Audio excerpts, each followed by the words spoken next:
and we should be streaming. I'm just going to open up my YouTube and just double check.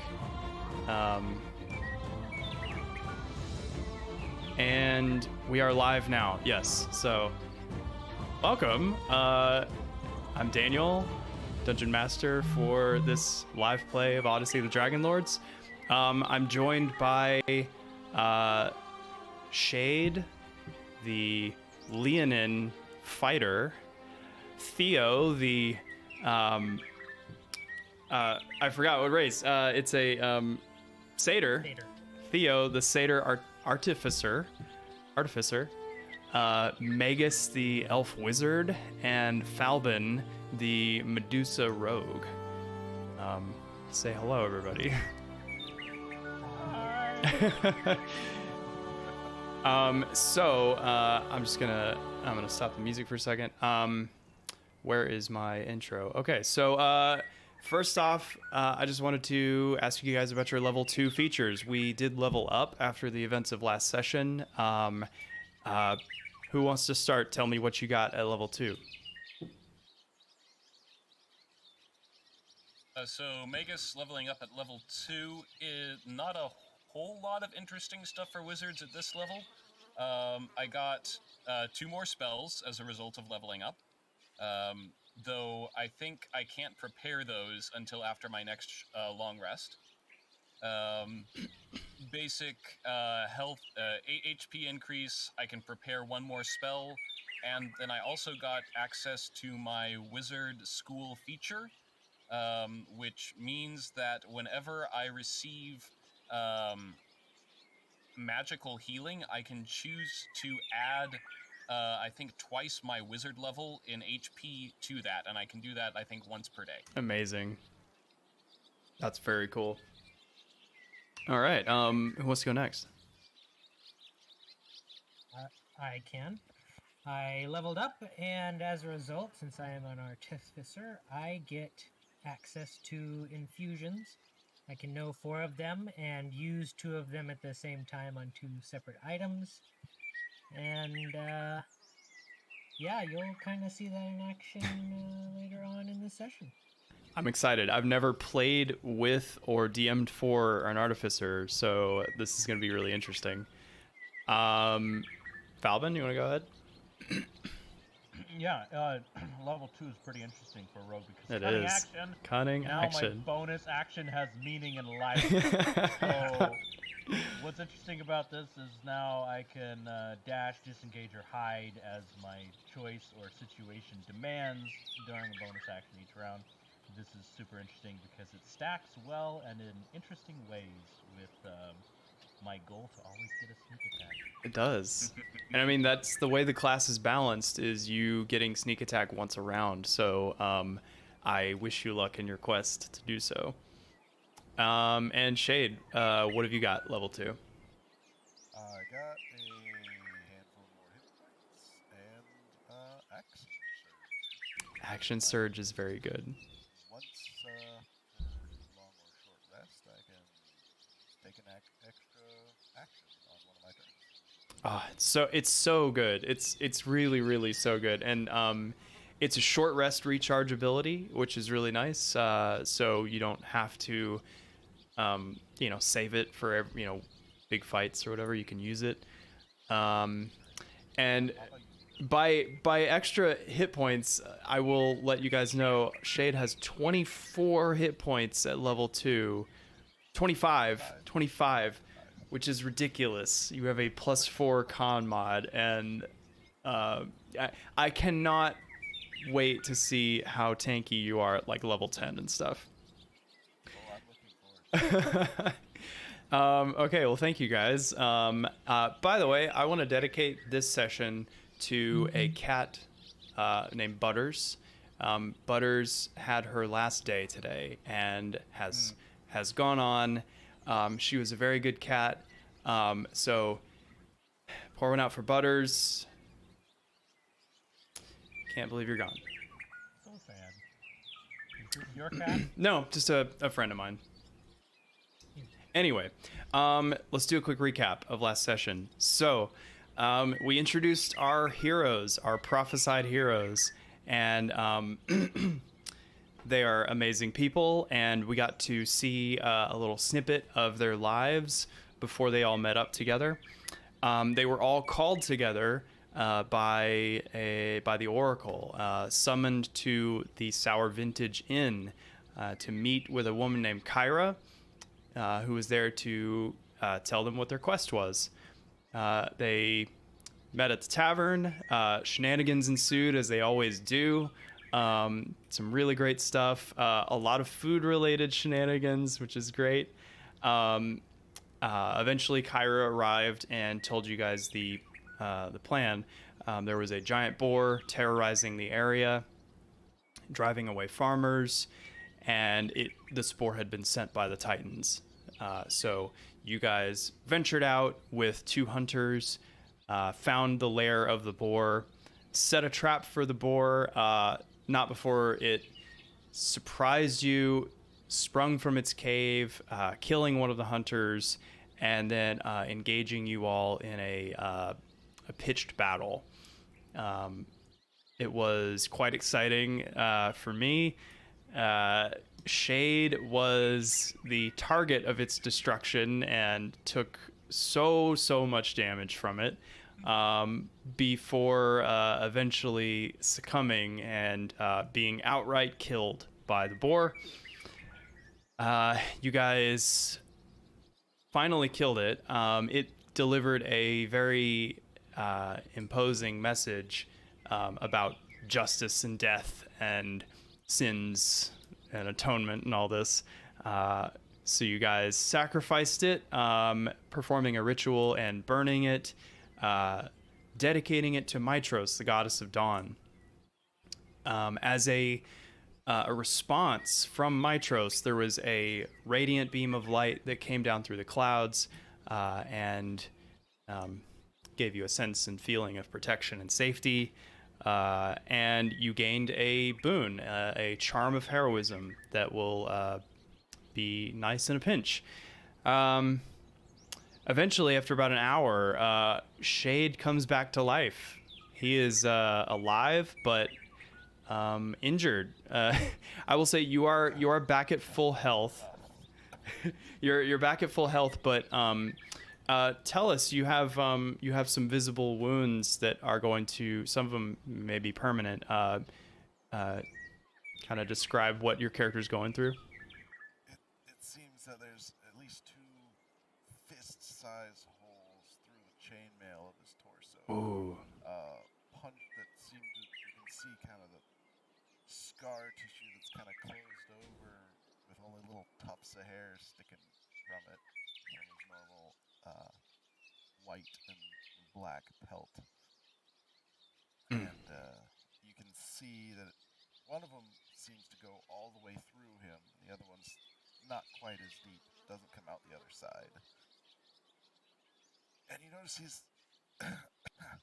talking and breathing a little bit heavier with a slight cough occasionally. After, having his entire chest caved in by a boar foot. That'll do it. Yeah. Don't worry, it's covered by insurance. Pet insurance. So that's where we are now. You guys are huddled around the loot scavenged from the other perished adventurers and hunters. Kyrah is... Oh yeah, go ahead. In talking about other perished adventurers and hunters, I know we had the one hunter who was with us who died in the last fight. What other bodies are around here?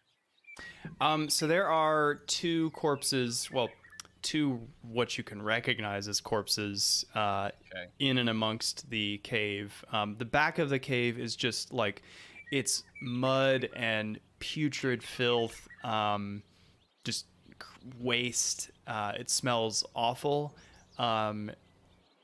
So you may find more in there, but there's nothing visible besides the 2 corpses. unless we're immediately moving again, like just as other things are happening, I maybe just like be casting bonfire on the putrescence in the back of the cave. Yeah, sure. Yeah. Um. Mm-hmm.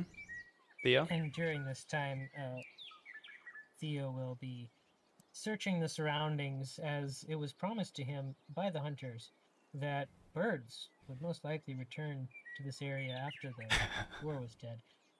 Theo would definitely be looking around for those. For birds? Yeah. Yeah, do a perception check.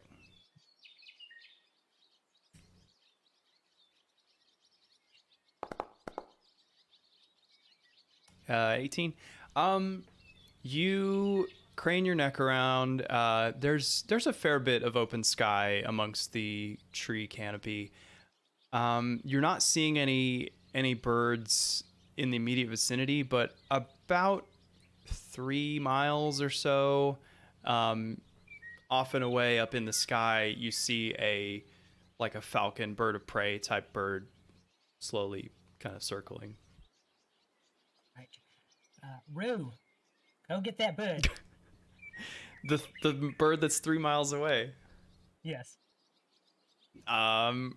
Sure. Okay. Rue, I guess, will be off doing that for the next hour or so. That's gonna take a while. You see Kyrah over at the body of Taneus, the hunter who was killed at the outset of the battle. She says, "Poor Taneus, he was so headstrong. He deserves a proper farewell." She reaches into her pocket in her dress. It does have pockets, and pulls 2 gold coins. Holds them outstretched in her palm. She says, "These should cover the cost for the ferryman. Buried or burned, always be sure the fee is paid." And she places the gold coins on his eye and then stands up to let you guys, perform whatever rites you wish. The other body in the cave. I believe that it was the other hunters were talking about a friend of theirs who had been carried off earlier. Yes. I will deposit 2 gold coins on his corpse. Okay. Great. Yeah. They would go over the eyes if the eyes are visible.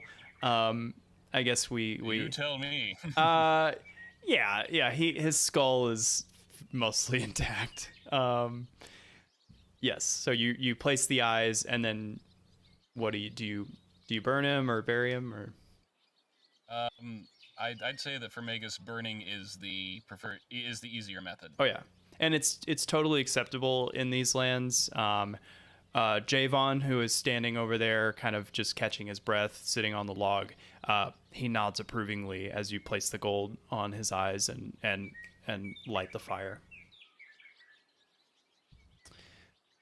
Kyrah then looks back at all of you and says, "Now, I'm sorry, I must see to an urgent errand. Once you're all done here, I shall meet you back at the Sour Vintage just in time for dinner, I promise." Very well. You've done a great work here. Kyrah, Yes? I'm going to kind of motion for her to join me off to the side. Oh yeah, she sidebars. You know that this is the first time that I have sacrificed to the gods. I wasn't aware of that. How does it feel?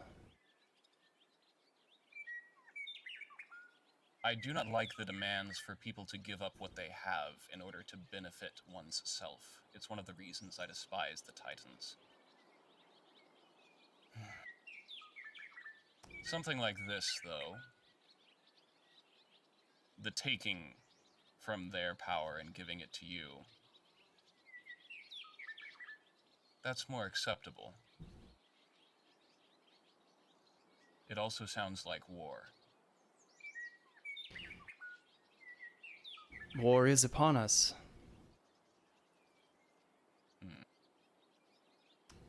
She she takes a moment and then says, "There is a difference between the gods and the Titans. The Titans demand sacrifices. They demand fealty. The gods do not. What I have encouraged you to do here today is merely a symbol for the people, for the mortal races that live here in Thelia.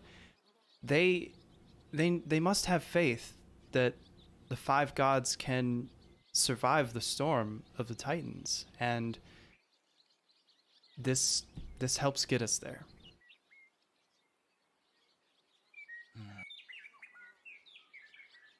But I understand your hesitance.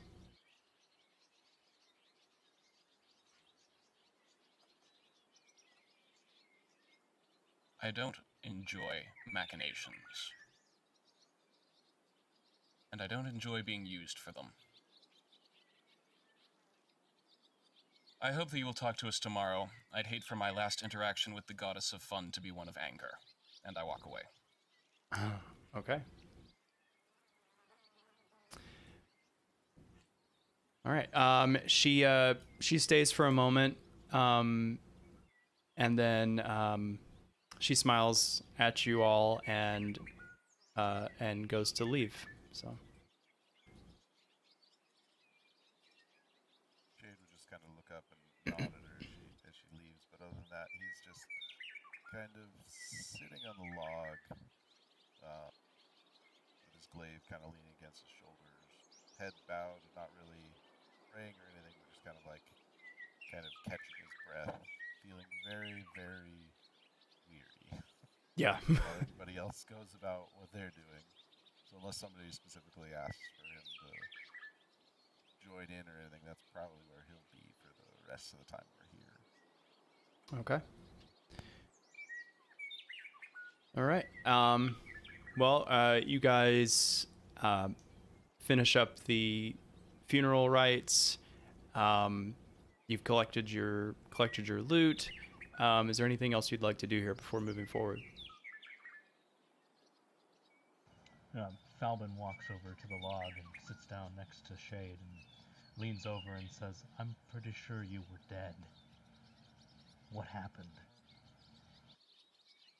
I'm pretty sure you're right.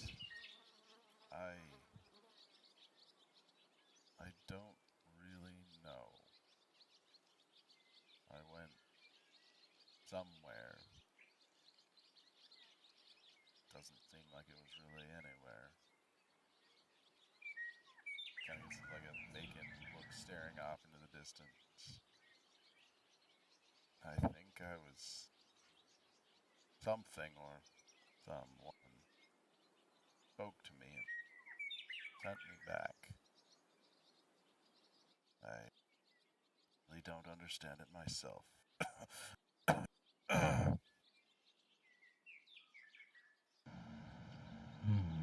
What a mystery. Theo, after seeing that Odd, Shade's calmness and lone time has been interrupted by Falburn, we'll go over to Shade. "Well, mate, you're looking pretty banged up. Think you can make it to the inn?" Yeah.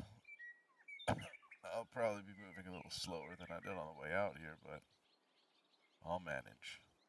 "Well, after seeing you take that beating, I have some ideas on how to make your armor a little bit better. So, if you're willing to part with your armor tonight, I can see if I can do some improvements to it."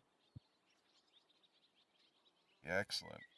Do you think you could do something about these holes? And he gestures at the big tusk holes in his chainmail. I can probably patch it myself, but if you're capable of building something like that incredibly loud crossbow, I imagine you could probably do a better job of it than I.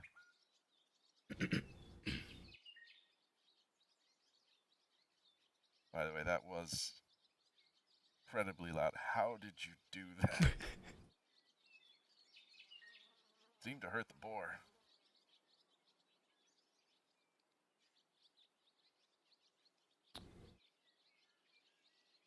Have we lost Tim? Theo. He was so young. He's digging for the blueprints in his bag to show you. Theo, if you're there, we cannot hear you. I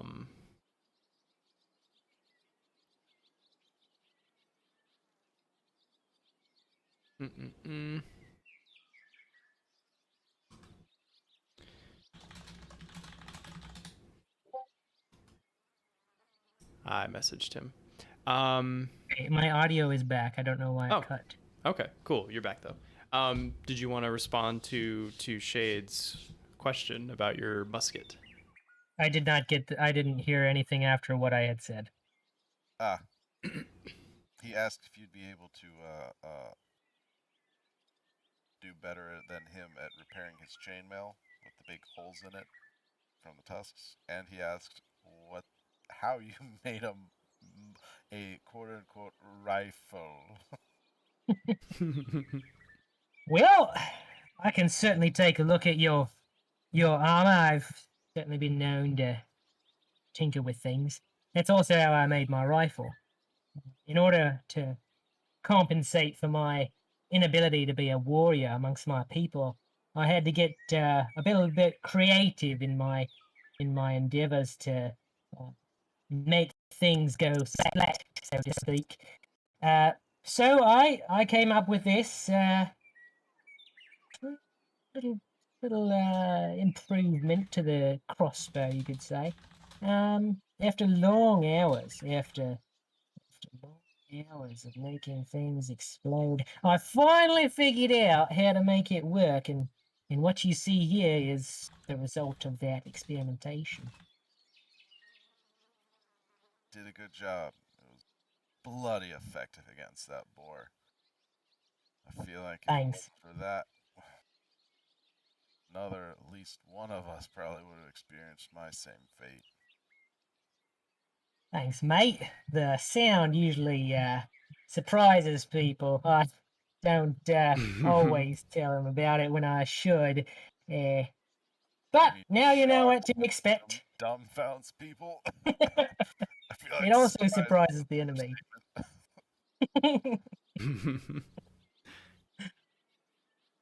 Well, are we just about finished up here? It seems. Yeah, I think you guys have everything settled. If everybody's ready to go, we can narrate you guys going back to the Sour Vintage. It's a few hours to get there. You guys will get there, around dinner time. On the way there, I am going to ask Theo, is like, can I see that weapon for a moment? What are you planning to do with it? I want to know what it is. I don't think you holding it is gonna make it any more obvious what it is, mate. Let me try. I'll let you look at it while I hold it. Okay. This may take a while, and I'm going to start ritual casting Identify on it. Okay. All right.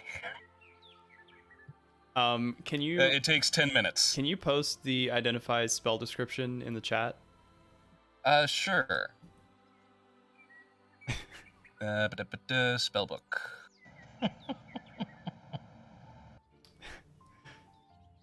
It's a gun. I have no idea if this will actually apply, but that's just what, something crazy just happened. This is what Magus does. Yeah, so after 10 minutes of you guys both holding on to this, 6-foot long Artificer creation while you're walking, you do get the sense that this has some magic imbued in it. It does require attunement, and you can feel the bond between it and Theo. As far as charges, it does not have any charges, I believe, unless Theo, correct me if I'm wrong. And at current, no spells affecting the item. It was not created by a spell. This was a handmade work by Theo. You are a genius. Well, it takes one to know one, doesn't it? That is true. A nod of respect, and Theo keeps walking, now holding his weapon only himself. As one does. That's what it does. Great. So you guys walk for, an hour or so, a couple hours. You start to pass the farms that you passed on the way in, the ones that were ravaged by the boar. And you see along the road, you see farmers like with wagons and, carrying things just over their shoulders, returning to their farms. And as the first ones see you, they cheer. They drop their items. They throw their hands in the air, and they're just running at you. What do you do? About how many of them are there? At moment, like 6. Jade at least stop and let everybody else in the party get kind of in front of him. He would Yeah. hang to the back. He's hanging back. Oh, hanged it. Yeah.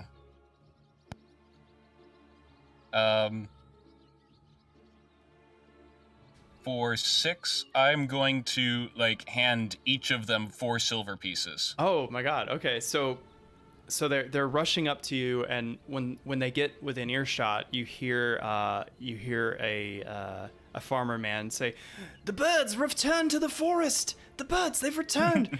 Pray tell, has the beast been slain?" Yes, it has. They just collapse to the ground on their knees, accepting the silver coins, and just, "The 5 be praised. The prayers for great heroes have been answered. The oracle's chosen. Fight for us." However, the person in the back is walking a little slower. The farmer in the back. It's an older man, and his face is sullen. It's not excited and happy like the others. And he points a finger at you all. He says, You have doomed us all. Our only hope is to appease the Titans. You spit in their faces. We are all dead. We will perish, and it is because of you." And he turns and walks towards his farmhouse. I'm going to catch up with him. Okay. He's not walking quickly, so you catch up. He says, "Don't talk to me." I take his hand, and I force the 4 silver into it. And I point to the burned fields, and it's like, that is what the Titans did. This is the work of the 5. And I return. Please roll a persuasion check. Come on, come on. While he's doing that, as soon as the farmer walked away, Shade would just kind of mutter to Falben, "Well, that's a cheery fellow."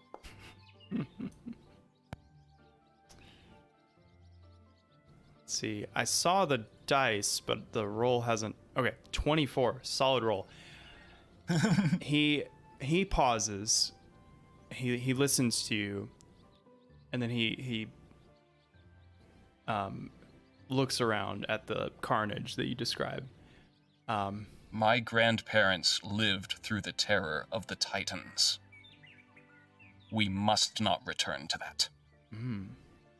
I like that addendum. He kind of purses his lips and looks at the ground, and there's a small nod that emerges in his head, and he just says, maybe so, but I just fear what might happen, you know? I don't have that much longer to live, but I just hoped that my last years would be happy ones. So, thank you. But We'll do what we can. you see a small smirk appear, and he pockets. He's like, "I'll be taking those coins, though. Best I can do to get the next year's crops planted." And he proceeds ahead, but it seems like you've given him a bit of hope. But yeah, the crowd, eventually, they're just like touching you all over and just like shaking your hands and just, calling you the Oracle's Chosen and the heroes of the prophecy and all that, heroes of the Heartlands, Boar's Bane, I'm just gonna insert there. I imagine not very many of them are touching Shade because he's literally still soaked in his own blood, and he doesn't exactly have a cheery appearance that would invite such behavior. Totally fair. Yeah, we'll say that like they're very excited, but something in them causes them to kind of stop a few feet from you and just like, put their hands together and show you appreciation, but just from a bit of a distance. But yeah, they eventually go their own ways. And you guys make the rest of the way to the Sour Vintage. Let me kick on the Tavern Chatter and the Bard, the amazing Bard.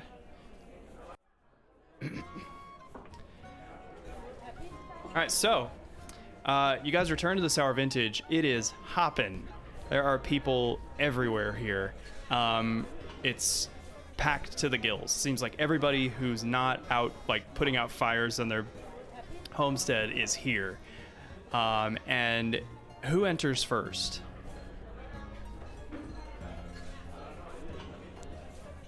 Jay just looks at everybody, like seeing how crowded it is from the outside. He's like, I'm not going in there first.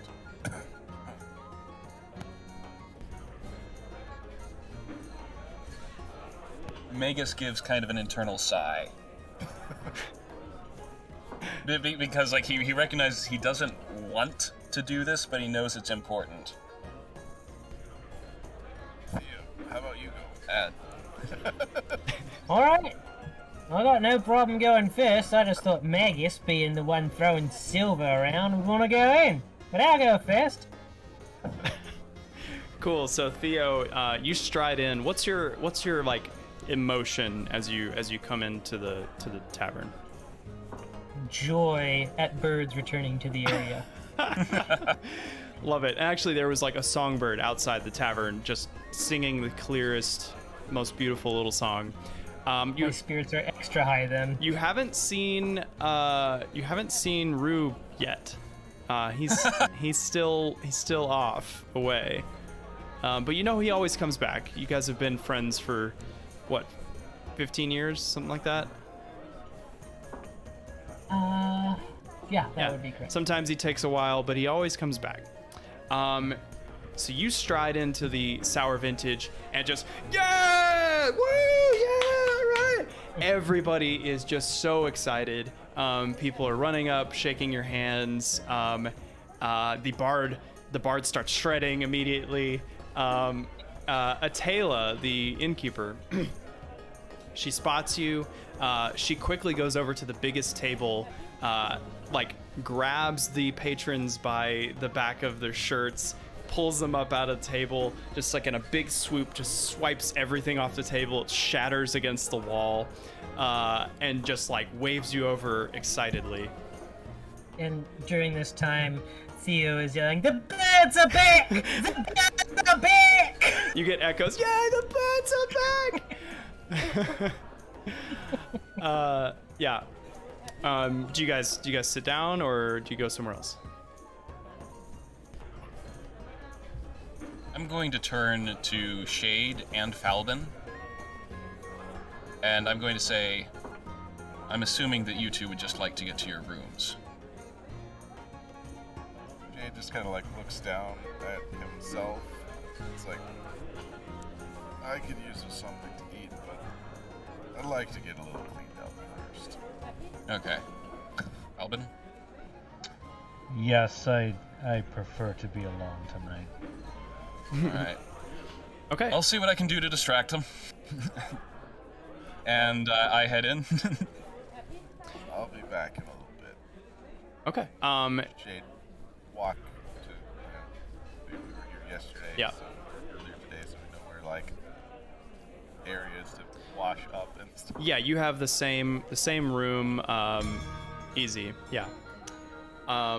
So you go upstairs to go get cleaned up, and Magus, you approach the table with Theo. I'm going to approach Atela. Yes. Yeah. She's a big smile. She's, I knew you'd be back. I knew it. Oh, a pig can't keep us down. I heard it was no ordinary pig, though. And we are no ordinary hunters. How much for that one? And I point to the large jug in the wicker basket. She has just the biggest mischievous smile on her face. She's like, "Oh, I'm way ahead of you," and she goes over to the bar. She goes to the shelves. She gets a little step stool, steps up on the step stool, takes the enormous dust-covered wine bottle down from the shelf, brings it to the table, sets it down. The table creaks under its weight. This thing is probably about 30 pounds. It is enormous. She blows the dust off the bottle and says, "Lads, this is the sour vintage. Ho ho ho! Let it be known, only the finest for the heroes of the Oracle." And everybody just like goes nuts. She pops the bottle, foam just like, covers the table, and then she looks at you and she says, "Sidon and Lutheria, they can fight over the piss bucket, eh?" And she takes a swig with just like holding the base of the bottle up with her like very strong arm, takes a big old swig, sets it down. She says, "Now drink, enjoy." I'm gonna have like prestidigitation, like a sunbeam open over the cask of the, Yes, of the wine. yes, it's glorious. People are like, And I'm gonna hold it up. It's like, to the death of the boar, and the return of the birds, and the piss bucket for the twins! And I take a swig. It's so big! The bed's so big! the piss bucket. Oh, I love it. Yeah, everybody is just like in awe that this. I mean, people have been coming to this tavern for, some of them their whole lives, and this bottle has been up on this shelf, and now it's here and it's opened, and it honestly tastes kind of terrible. It's I power through it. you power through it. It is past its prime, as they might say. But it's all about the image. Yep. And you're making a good one. And I'm trying to keep the attention on me as the others go about. Yeah, Falben, you go up to your room. What are you doing?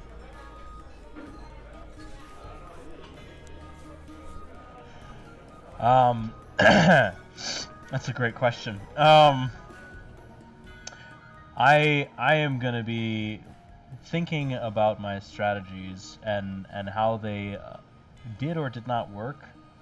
I'm very reflective as a individual because I've spent a lot of time adventuring before, and I felt that the previous battle did not go the way that I wanted it to go, and so I'm just gonna go be alone. Part of it too about me wanting to be alone is that I haven't been around people much, so I am just uncomfortable being in especially a large group setting. I've been shunned as a Medusa, and it's very unnerving for Falben that suddenly I might be more accepted. So I'm just gonna go contemplate life a bit.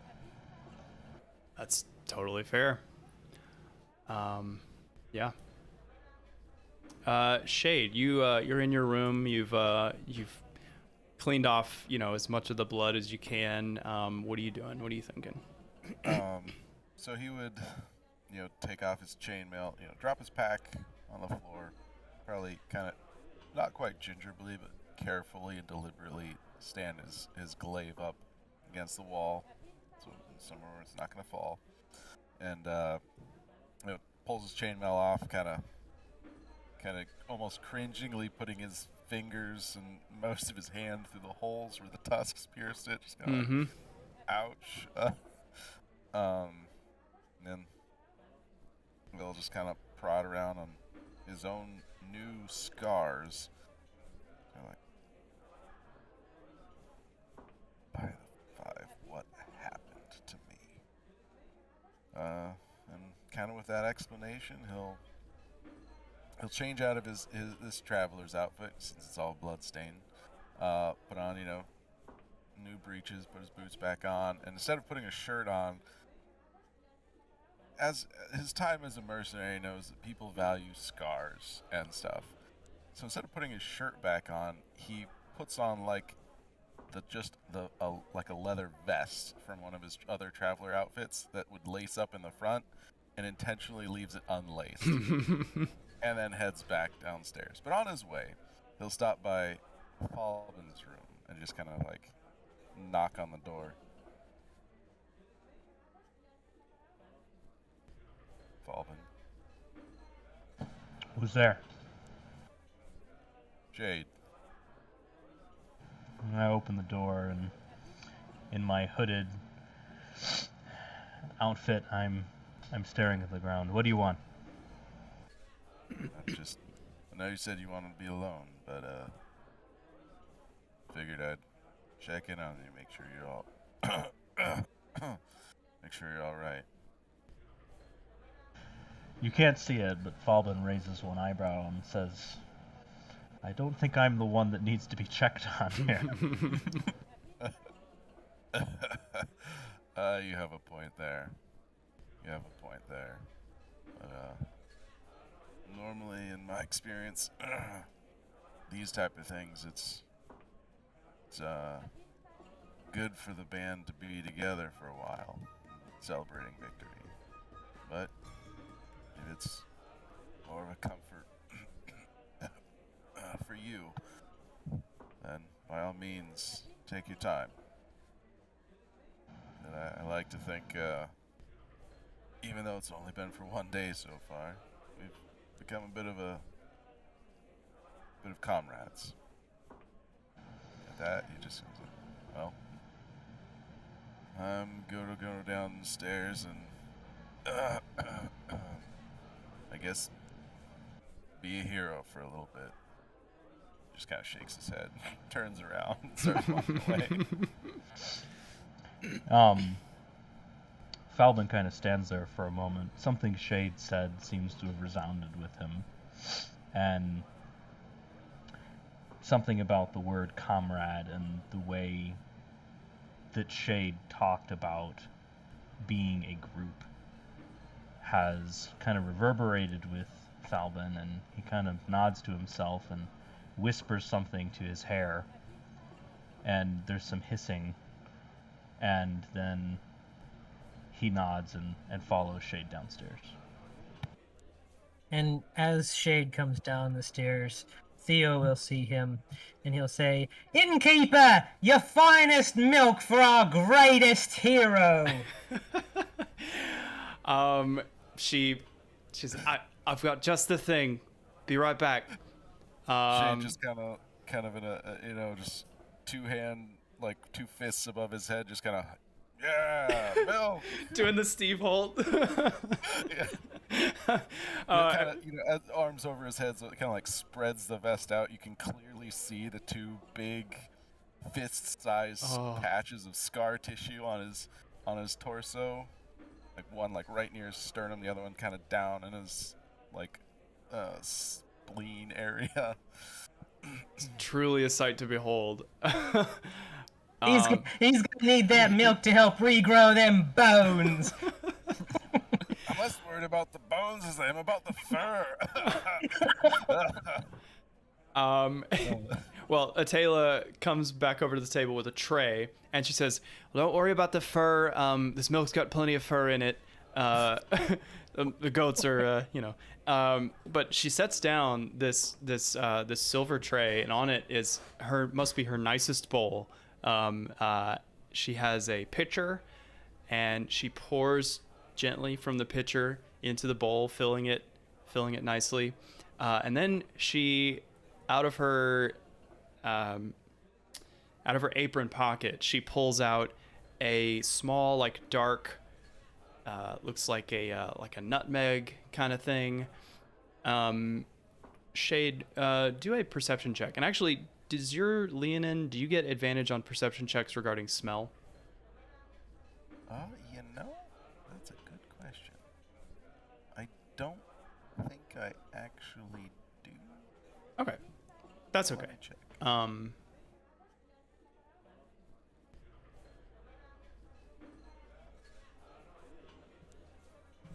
While that's going on, Falben also walks down the staircase and takes a seat at the table. Do you kind of try to, like, sneak into the table? Very much so. Okay. Okay, it doesn't look like you have advantage on those, but that's okay. 18. Yeah, you smell cocoa. This is like a really big cocoa bean. Whether they just grow really big here or something.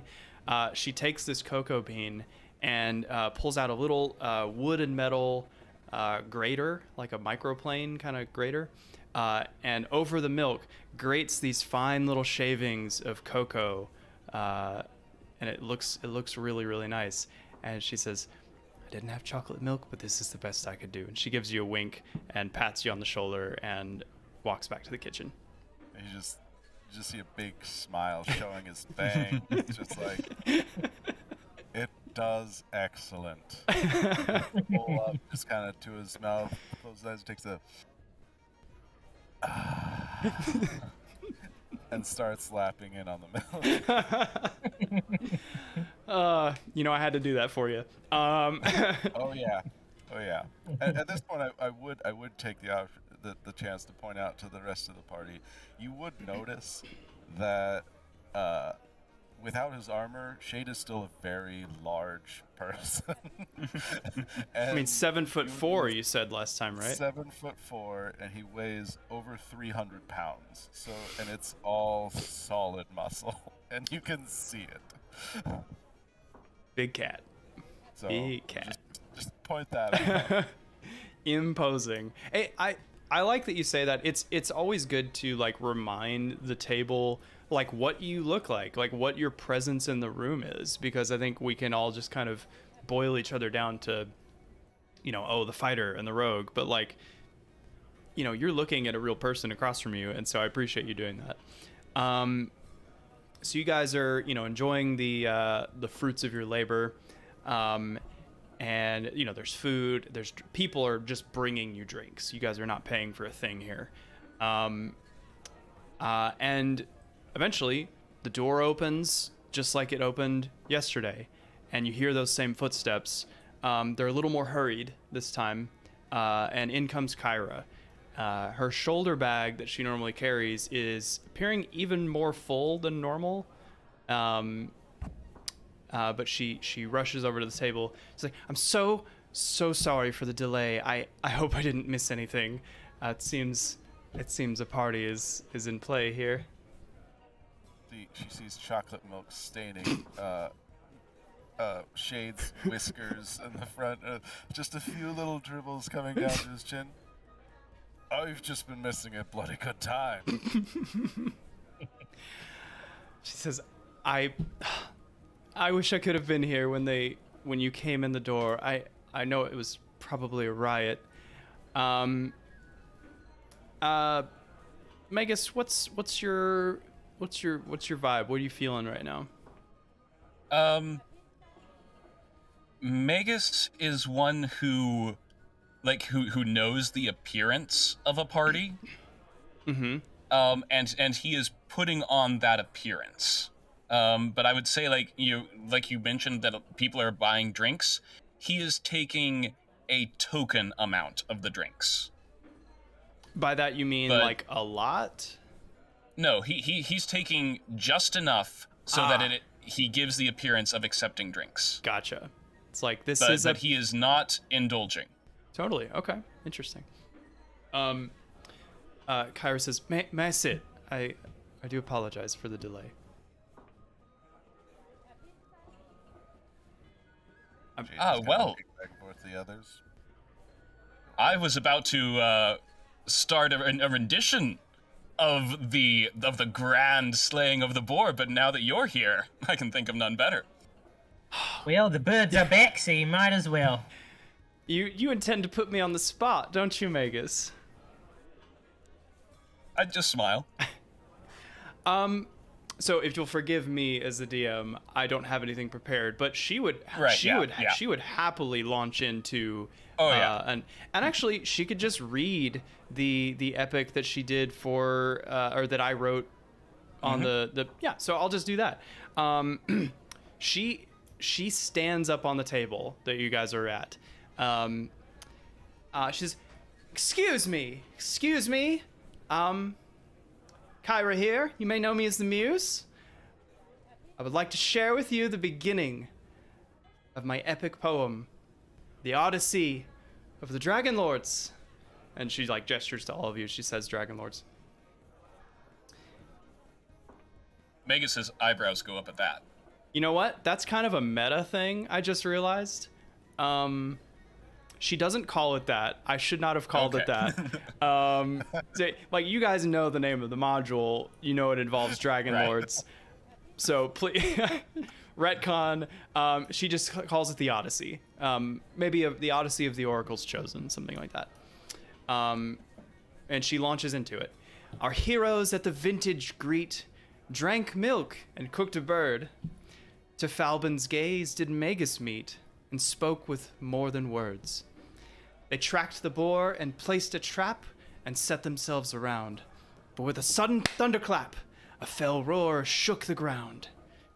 The monster turned to Falben's blade, his death it meant to bring, but stopped by Shade the Sentinel with an immobilizing swing. With Theo's rifle ringing out and Magus raining hell, the boar with bloodlust bleeding out by Falben's sharp farewell. But lo, the beast ain't heard no bell, and to his prey he turned to give the Iron Sentinel the hero's death he'd earned. Its fiendish life now gone, Magus set its corpse aflame, invoked the goddess of the dawn, and glorified her name. Our tears for Shade had not yet ceased, but through the golden light we saw the blue eyes of the beast return to living sight. Praise Mitros the benevolent, our loving silver queen. Praise the heroes of the oracle. And she like pauses for applause. The best I've ever seen. And then she waits for applause and sits back down and looks at you, Magus. So, what'd you think? Worthy of your title. You do me such honor. Anyway, yes. Just chiming in on that. At the message, as she's going through the rendition, at the mention of, like, Shade's death, you notice his kind of, you know, not really joyous, but happy expression kind of stiffen. And you notice the persona of a carousing mercenary just kind of sloughs off a little bit, and he starts to become a little bit more, I guess, term. Like introspective or something? Not really, like a little more, yeah, Solemn? introspective. Like he just kind of like definitely withdraws more. You can tell that, and for any of the party that would have been like paying attention, they would have noticed that, oh, his behavior up to this point was probably more of a front put up to kind of play the role. I would say, like, if if it fits, like Magus would notice that. If you want to do an insight check, Yeah. it would seem I that don't know. Shade is kind of wearing his emotions a little on his sleeve in the way you describe, or is this like maybe something It's- really subtle? I mean, it would be fairly subtle, but again, it's a pretty significant thing to Shade, so it's like he can only force himself so far. Okay. Well, let's see what that insight check. That's a natural one. Oh no! Oh no! What day is it? He's a cat. He's a cat. Yeah. I guess I'm paying attention to Kyrah. You're paying attention to Kyrah. Yeah, you're still kind of processing the verses and the lines. But Kyrah kind of redirects her attention to all of you and just says, "As I watched you battle that dreadful boar, I could see that there was something special about all of you. You've shown I had trust in you, but you've shown overwhelming evidence of your skill, your bravery, and your noble hearts." And she kind of looks at you, Shade, when she says noble hearts. "And from here on, I swear, heroes of prophecy, I will do anything I can to keep you on the path. I'm afraid I can't be of much help in a scrap, but if you find yourself at wit's end, or, Silver Queen forbid, death take one of you again, I will use what resources I have to steer you back to your destiny. But until that point, your heroics are your own, and I will simply be there to record them for all time. Now, please enjoy the fruits of your labor. Look around. The people already sing your praises. But we must not tarry long. I am dying to know what the Oracle has prophesied of you." And she takes a big drink of the sour vintage. Perhaps tomorrow. I think we all need a rest after that. Oh yeah, and yeah, she understands. It's the end of the day and all that. So And during the process of the celebrations, Theo would be asking around, seeing if there were any blacksmiths or areas where he could perform complex and in-depth fixes on a certain piece of devastated armor. somebody responds that there's a great blacksmith in Astoria, probably one of the best. And how far would that be? I'm actually not sure. I think it's like a couple days walk. It's closer than Mitros, for sure. It's the closest major town. Okay. And actually, Kyrah tells you that to go see the Oracle is on the way to Astoria anyway. Gotcha. But anyway, I would ask Shade for his armor before he went up for the evening. Yes, it's in my room. I'll get it to you when we head upstairs. All right. Falben would definitely lean in at this point and be like, there was that matter of payment and golden arrows. yes. I didn't give those to you already. I'm so sorry. Of course. She opens up her bag and she's pulling out the golden arrows. Falben, make a perception check.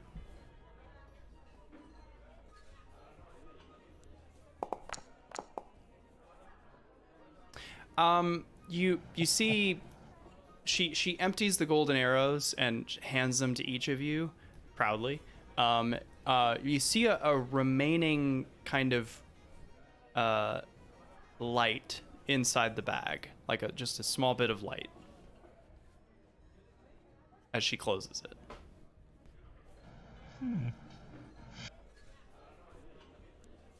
Anyway, all right. You guys want to do anything else or proceed to long resting? Has Rue returned yet? I'll say like maybe right after Kyrah's poem ended, you guys are sitting near a window. Crashing through the window is Rue, and Rue just kind of like skids across the table, and the music like stops for a moment. And Rue, And during that silence, I would say, "The birds are back!" Rue kind of like stands up and like shakes himself off, and you can see like there's some like dark feathers kind of like stuck in his metal workings. There's no blood. It seems like he got into a scrap, but eventually had to give up or something. So Poor Rue, come over here. And I tend to his workings and make sure that he's all right Yeah. and he's not mortally wounded or anything. nah, he needs a little grease, but that's just Tuesday for Rue.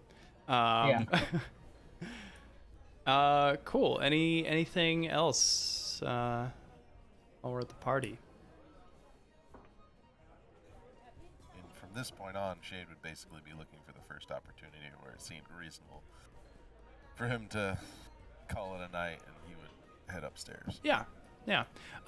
Pretty much like as you guys start to filter up to the upstairs, people are like trying to get you to stay, but Atela is like swatting them off with a broom, just like let them get their sleep, and can't save the world with no sleep, and she like gestures you upstairs. So yeah, you guys all retire to your rooms.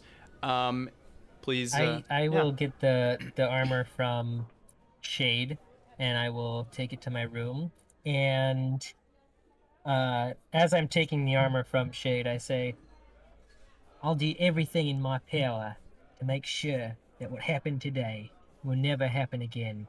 And I'll try to make your armor the best it possibly can be. Because you, sir, are the man of the day.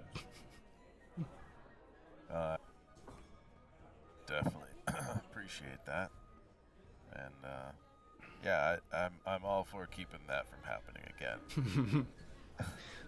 I don't want to try my luck on being able to come back from that twice. I don't want to put you in that situation ever again. You guys are such a supportive party already. I love that. I love this. All right, so go ahead and all take long rests if you need it. And during the night, Theo would be working on that armor. He wouldn't really be able to do too much in-depth repairs because it's got massive holes in it, and he has limited supplies, but he has his hammer and some things, so he does some quick fixes. And he also infuses it with that +1 enhanced armor bonus. And he also infuses his rifle with repeating shot. Nice. Yeah. So you now have just magical ammunition that you don't have to make. Yep. And then also +1 damage. And then his armor for stats purposes will also have a +1 to its defense. Does the repeating shot give it +1 to hit as well, or just damage?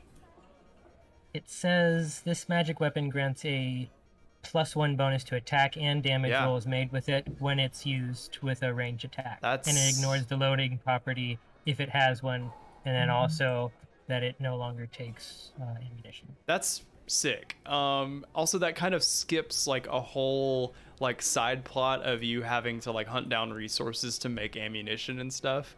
You just have Although it. I would still probably hunt to make special ammunition. Oh yeah, right. Because this would just be like basic ammunition, doesn't do anything flashy whatsoever. Yeah, because we talked about like a list of like special types of ammo that you could make. Yeah, great. And then the enhanced defense, a creature gains a +1 bonus to their armor class while wearing the armor, and that's about it for that. Great. At level 2, that's fantastic. Shade, what would that make your 17 AC? That's pretty sick. Yep. I don't know how to do that. We can do an effect in your if you open up your character sheet at the very top, it says DAE. That's active effects. You can, I believe, there's a plus sign, and you can add a new effect. We can play around with that later. I guess in the meantime, we can just pretend you have a 17 AC. Unless you can do that on the fly, which in that case I'd be very impressed. I'm gonna try. Cool.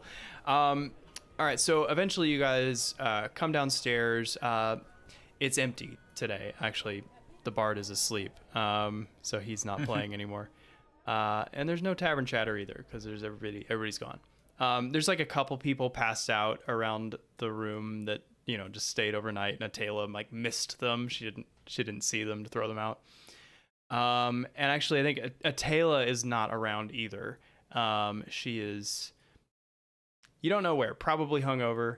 But Kyrah is like ready to go. She's like standing by the door. She's kind of tapping her foot. She looks a little anxious. First, I'd say like as soon as I wake up, as soon as like dawn is coming up, I'm going to go first to Shade's room. Okay. Knock on the door. Yes. I have a favor to ask you. Oh. There is no... As he opens the door, all right. There is no gymnasium here. Would you mind having a little sparring contest to start the day? Sparring. Not intentionally hurting each other, only like flat ends of blades and I guess hammers only. But yeah. All right. What weapon? I use short sword. Your choice is up to you.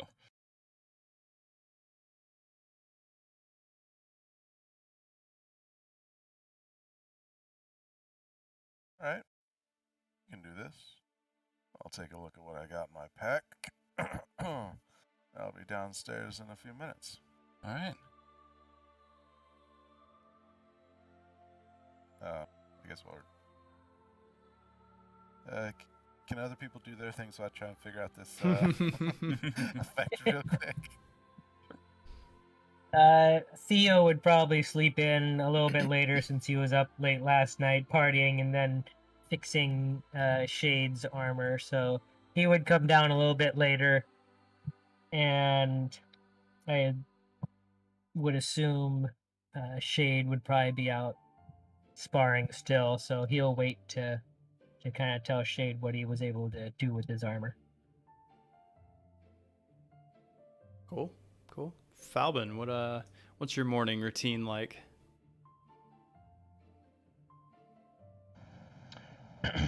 I'll probably head downstairs and wait. Okay. Noticing that nothing's going on and Kyrah's there. I might head over and subtly mention that I saw more than arrows last night. Like in a questioning, curious sort of way. She seems a little preoccupied, but she kindly changes her visage a little bit, and she looks at you and she says, "Oh, that's just a little insurance policy. I forgot it yesterday, and I'm kicking myself because luckily I don't know what happened with Shade, but he came back, and I thought that was going to be my fault. And I don't intend to let that happen again. Hopefully." It's a phoenix down. I mean, I'll show you if you really want to see. I don't want to spoil the mystery. Falben is definitely curious. It shows interest. Just come over here. And she kind of steps over to like a dark corner of the tavern. And kind of like that scene in Pulp Fiction where they open up the where they open up the briefcase and it's got the whatever it is in it. This kind of like golden light just kind of shines on your face. And there are 4 scrolls inside that are like laced with radiant like gold inlay.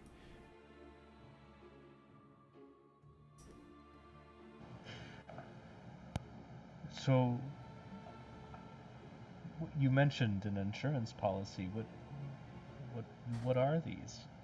Well, I would hope that context would anyway.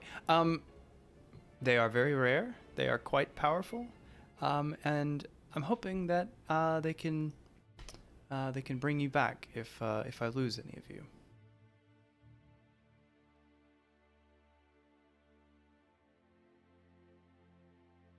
And darn it, if I didn't forget to bring them yesterday.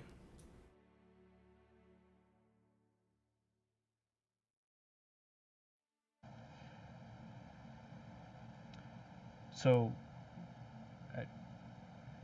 it's interesting.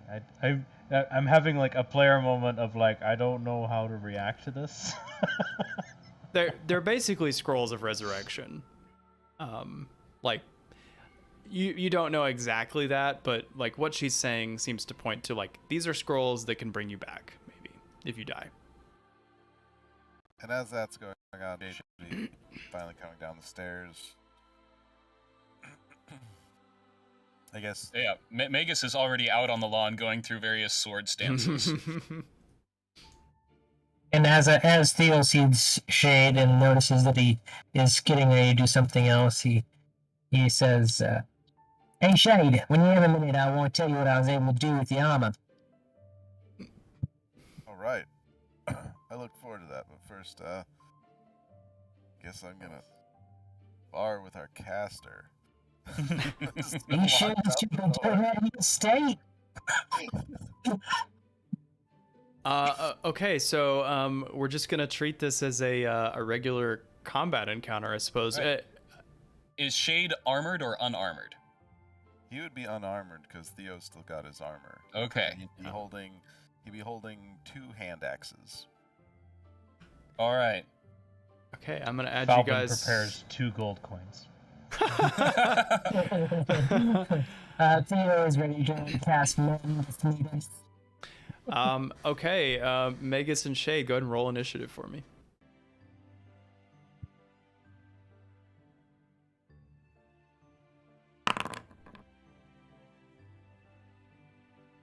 Ooh, nice roll. Second. Out there. Wait. I'm going to say, like, all right, if I can get 2 hits on you before you knock me down, I'll be happy. And I just go in for a lunge. Cool. Yeah. Go ahead and make your attack. Against my... Oh, begin combat. There we go.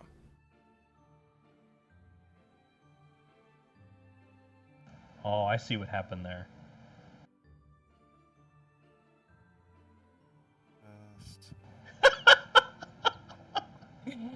When we're doing perception checks and things, I vote that Magus does not roll. Oh, man. What are you attacking with? Your short sword? My short sword. Yeah, so like Shade just like watches you wind up this attack and then just with the palm of his hand just like smacks the flat of the blade and just stops it dead in place. I gotta like spin and reposition. I was like, okay. Shade, your turn. Kind of almost cracks his neck and is all right, and wings with one of the hand axes.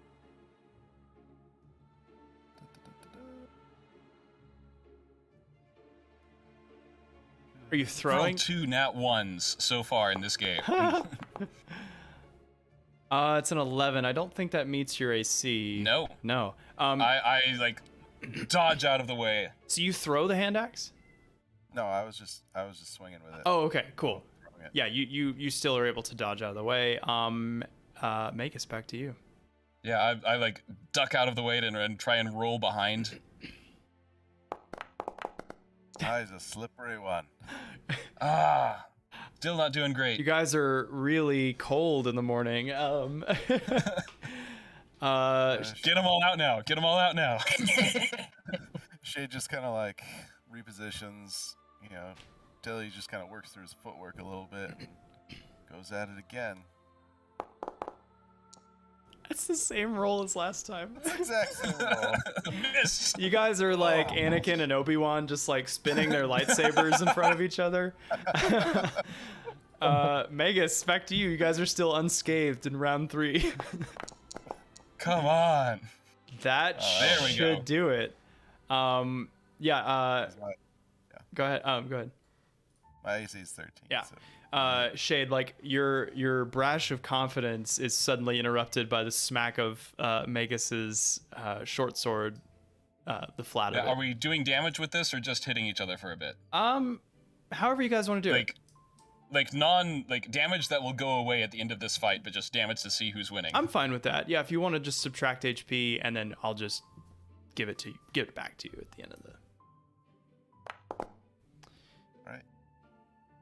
That was a good one. So 8 damage, very nice, and it'll be bludgeoning, but not that that super matters. Cool. Over. Magus smiles and like goes back into a stance. Shade, you just got smacked by a wizard. I got smacked by a wizard. Shade just kind of furrows his brow. Guess that took more out of me than I thought. And attacks again. Oh my god. Oh man, I'm a slippery one. So one thing to note, this is a little meta, but Shade has an effect called Echoes of Death right now, which basically is a subtraction to his primary stats that slowly goes away as you guys long rest. But right now he is debuffed. I see. Yeah. All right. So I shouldn't get cocky. Yeah, don't get too cocky. Back to you, Magus. Another 17. Yeah, that'll hit. Roll for damage. Coming back in on the other side now. Continually circling him. Okay, it's another 5. So, Shade, you've taken 13 damage. Magus, you are untouched. Back to Shade.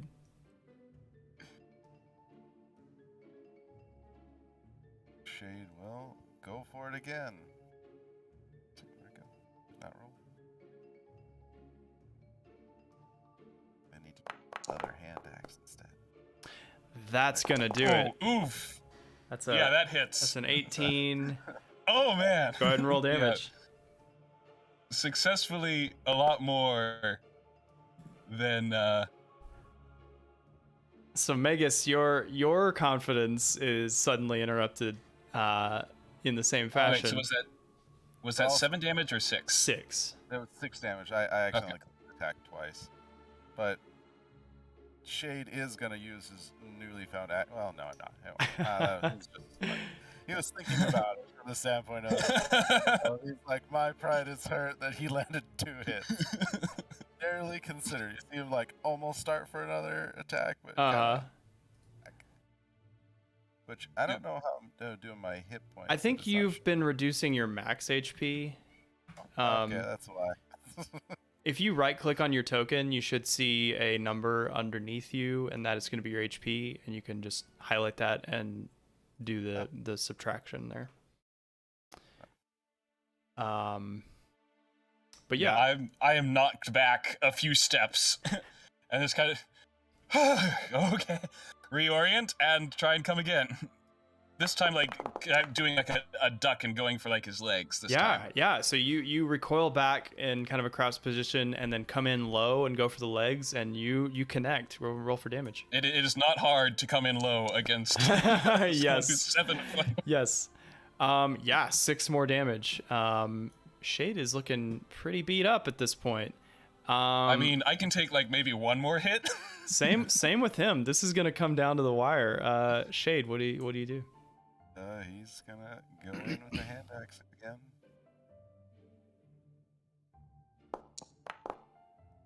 I think that's gonna do it. 15 That hits. That hits. for 10 damage. Just Magus enough. is out. Just enough. Magus Magus. is just like slammed into the ground. Yeah. Seeing this, Shade will be a little bit taken aback. He's like, "Oh, I didn't mean to hit you that hard."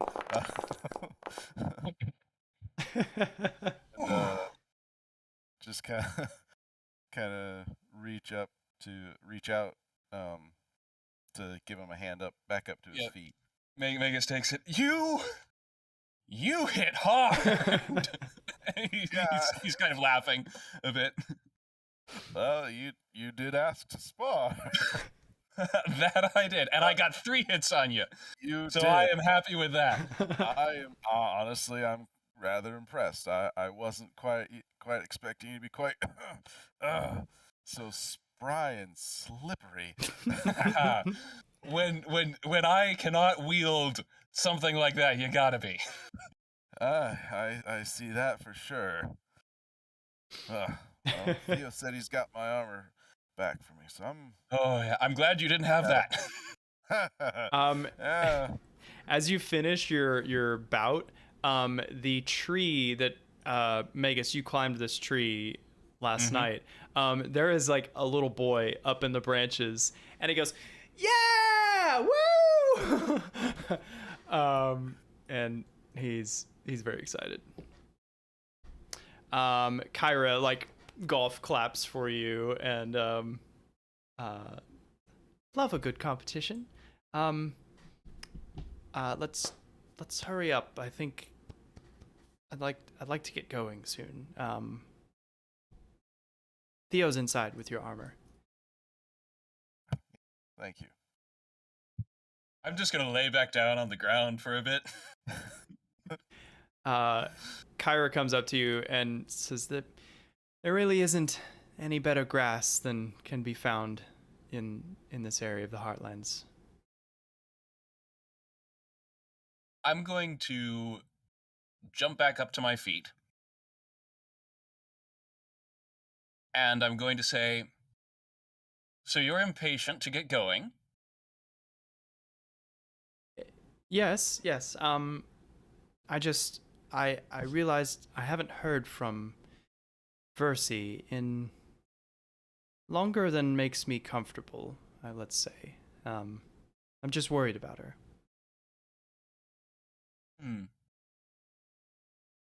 Versi is the oracle. You're right, is the oracle, yes. Mm-hmm.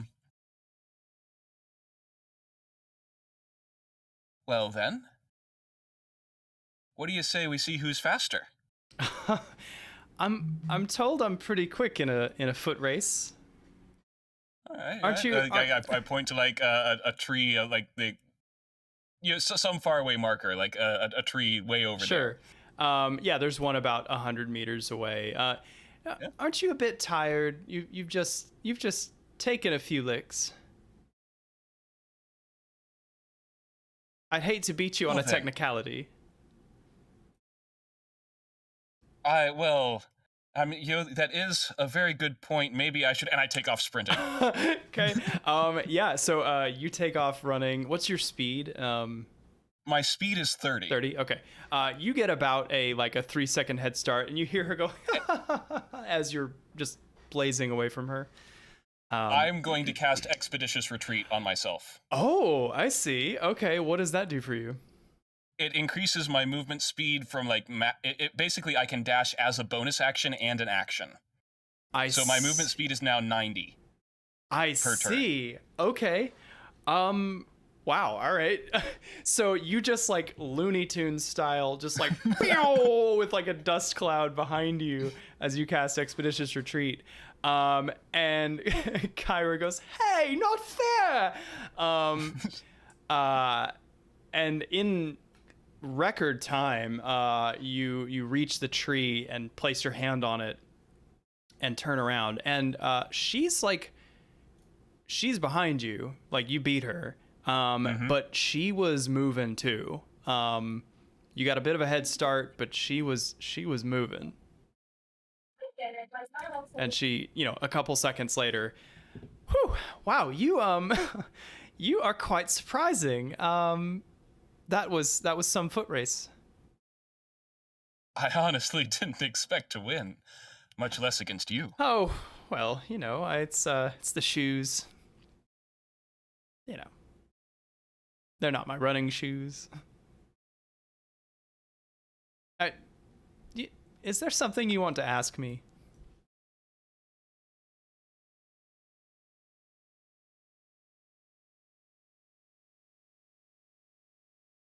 Nothing so much I want to ask you. The race was enough, and I kiss her hand. Why, thank you very much. That's very nice of you. We'll race again, and maybe next time I'll surprise you. I look forward to it. All right, and she leisurely walks back to the inn with you. I kind of lean over. Yeah, you notice that she is just breathing normally, totally normally. Yeah. Mm-hmm. Oh man. Okay, so back at the inn, Kyrah just waits outside. You guys are inside. You've gotten your armor. Is there any other business you'd like to take care of here? I'm sitting at the table. Shade comes in. And I explained to Shade that I was able to do some limited repairs, and I was also able to infuse it to give it a little extra, and then to help fix things that I wasn't able to fully fix manually, I cast Mending to fix some of the larger areas that had some problems. Sweet. Yeah. Nice. Well, I really appreciate it. This'll help a lot. You deserve it. Not necessarily going to deny that, but I hope we can keep helping each other as we go. I'll always be here to repair your armor, but let's try to limit how much I have to repair it. I don't want to see you getting hurt anymore. Yeah, I'm with you on that, but he just kind of looks over his shoulder at Kyrah standing outside, through the window. I have a feeling she's gonna get us into a lot more situations like this. We're gonna have to be careful.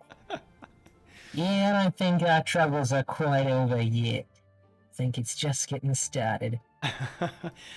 And with that, we'll skip to the road to the Oracle's Temple. Kyrah kind of gives you a basic description of Versi, the Oracle. She's a water nymph. It's a type of naiad, which is a native race of Thelia. They're known for their just legendary beauty. And Versi is actually the Oracle who brokered the Oath of Peace. She's been here since the war before the Oath of Peace. And in all that time, she's developed a reputation for being an ally to the mortals of Thelia. So, yeah. So you guys travel through the wooded countryside. Do you have any questions about her while you guys are walking? I assume that I know a fair amount. Sure. Yeah. Because I'm proficient in religion and history, so. Yeah. Absolutely. Let's see. You know that, well, like I said before, she was instrumental in forging the Oath of Peace. She negotiated the meeting between the five gods and the Titans. It's said that she prophesied the coming of the Dragonlords and even the coming of the five gods. So she has a deep affection for the for the mortals and the fays, the fey races of Thelia, she kind of wishes that coexistence would be possible. So how often does she make prophecies? You could say all the time. As far as what becomes known, those are rare depending on the audience. So like if you were an acolyte in her service, you might hear divinations from her every day, or not. The big ones get, told through the land. So you know that, yeah, she can prophesy all the time she wants. Okay, and they're accurate. Fate is a funny thing. She was accurate that the Dragonlords came, and so did the five gods. The Oath of Peace is another evidence of her foresight. So she's definitely gotten some accomplishments under her wing in terms of divinity, or under her belt. Okay. Also, if the walk counts as a short rest, I'd like to use Arcane Recovery. Yeah, I'll say you get a short rest in for sure. Okay. So I guess, Shade, you could have used your action surge if you wanted to. Anyway, let's see. You guys travel for most of the day. It's beautiful. What's the word? Just verdant countryside. You've gotten far enough from the terror of the Great Boar that all the farms and little vineyards and lakes and streams are very just untouched and pristine. The temple itself, you eventually come to... Hi, Daisy. You come to a cleft in the earth. There's just kind of a... Huh? Yeah, it's fine. There's just kind of a narrow chasm that begins to form in the ground, kind of near a low hill. And Kyrah says, well, we're here. Well, we're not here, but this is where things change. It is an underground temple. So I will let you know, it was a temple to Sidon originally. Versi, its location, it's kind of multifaceted. The location is perfect for water nymph. There's water down there. It's a great location, and it's kind of a sticking it to the man, I guess. Act of rebellion, setting up in her father's old temple, if that makes sense. And I would have known before that her father is Sidon. Yes, if I didn't mention it, her father is Sidon. That one kind of shakes people up when they first hear it. I'm going to assume that Shade didn't really know that. Yeah, I'm going to say that Shade is kind of like learning the history of Thelia, like... Yeah, actually, you haven't really talked to anybody about what your past few months has been, has it? Have you? Nope. Okay, cool. Not yet. Yeah. But at this point, would Shade should recognize this terrain, though, right? Yeah, there is something oddly familiar about where you are.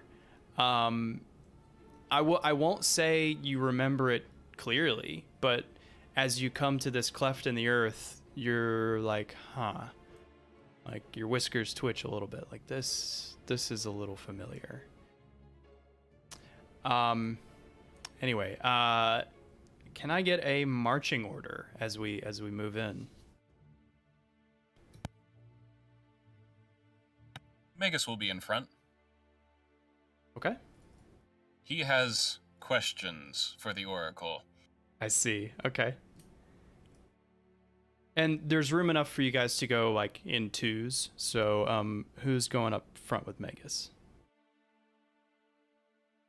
Unless somebody Theo would probably be next to Magus, realizing, Magus is Magus. Okay. I guess Like Shade and Falben behind. Reed, Falben Yeah. behind. Okay. Kyrah will take up the rear.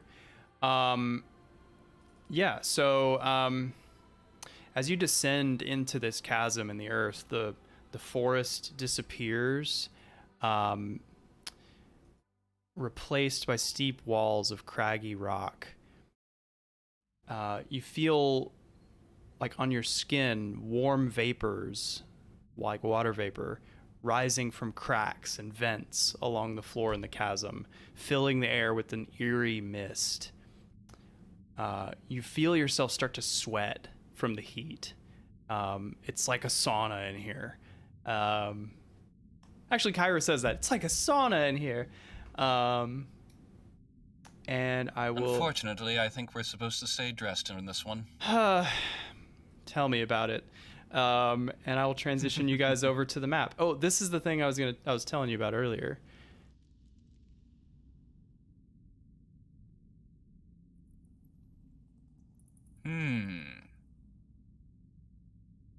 Oh, and we're back here. Oh, that's not what I meant to do. Wrong transition. There we go.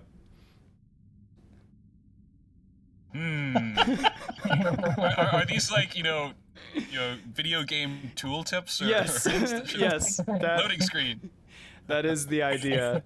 Wow, this one's just kind of going on and on, isn't it? Oh, there we go. All right, I'm just gonna pause here while I describe.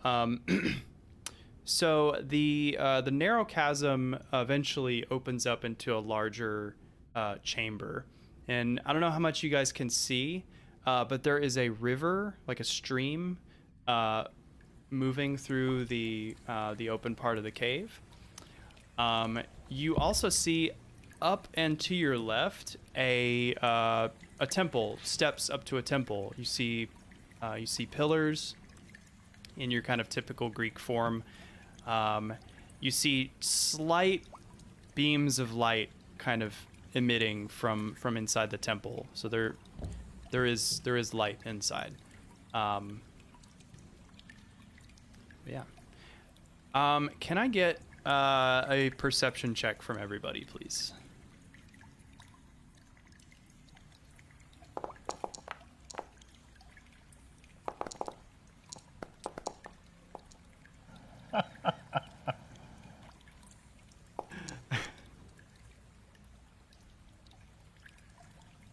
Okay, Theo and Shade, you guys kind of up the stream a ways, think you see kind of shimmers of movement.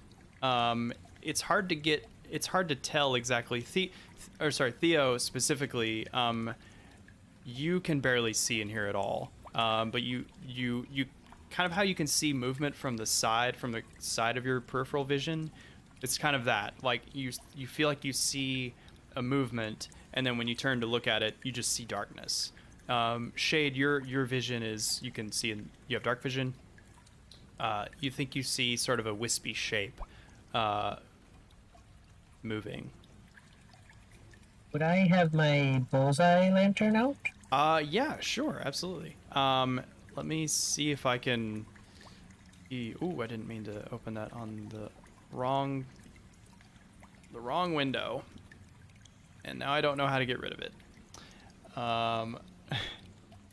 Close. There we go. Theo. Lantern. Let's give you a lantern. How do we do that? Oh, no, that's too much light. Let's see. 60-foot dim, 60-foot bright. Emission angle. This is the tricky part. Let's do 45 degrees? I don't know how to aim it is the thing. Okay, because it's facing the... Oh, right. I can select area. Okay, so... And it'll light it up for me. Wait, what? in a cone. So if I click the bullseye lantern, it'll light up a cone area representing the Are you bullseye lantern. serious? Yeah. That's I don't know awesome. where my character would be in here. So, though, do you see? I think I've figured it out. I had to spin your token around to make it work. But there. Yeah, so it's very similar to that cone that you have there. Okay, since this is visible for me and for the stream, I'm just gonna leave this if that's okay. Okay. But yeah, so as you shine your light, you see these movements more clearly, and you can see like visages of steam, and as you turn your light on, they kind of shudder and move a little bit, but they're not moving, they're not acting. But whatever it is, I think it notices you.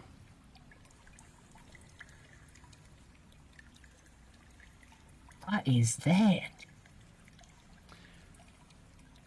And as you hold your light on it, there's one much closer, just outside the field of your lantern. You hear movement, and it is moving towards you. Let's all roll initiative. Oh.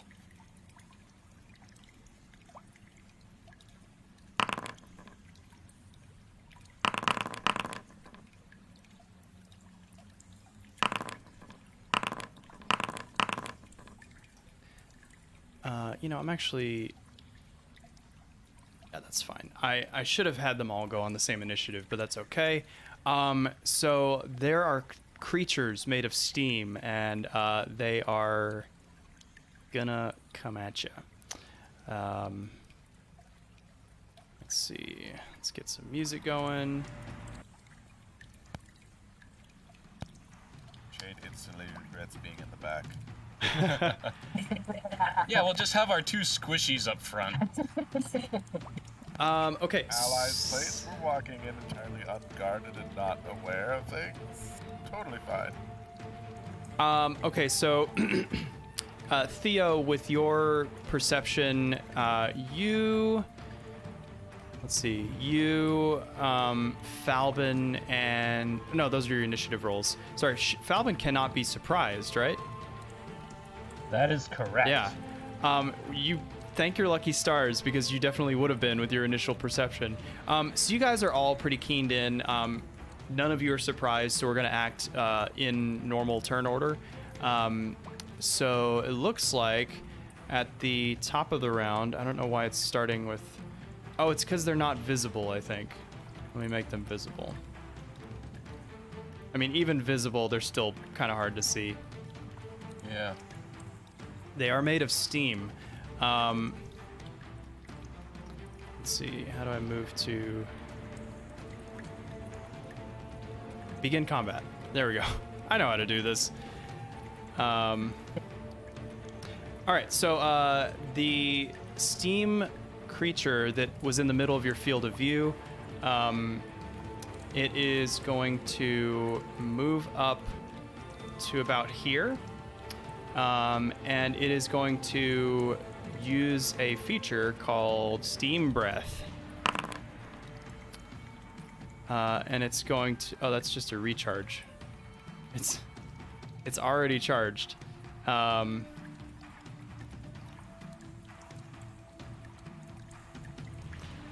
Okay, we're just gonna have to do the template. It's a 15-foot cone. So it's gonna just catch everybody. I need all of you. I need all of you to roll a dexterity saving throw.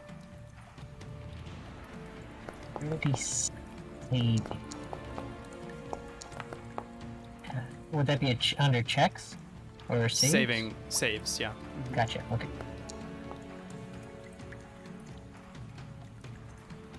I'm glad I warmed up this morning. Okay, you guys all pass, but you're gonna take 2 fire damage as it blasts you with a cone of scalding steam. It is then going to back away from you. It did not reach melee range, so it's not going to prompt an opportunity attack, but it's going to back its remaining 15 feet of movement. Up next is Falben.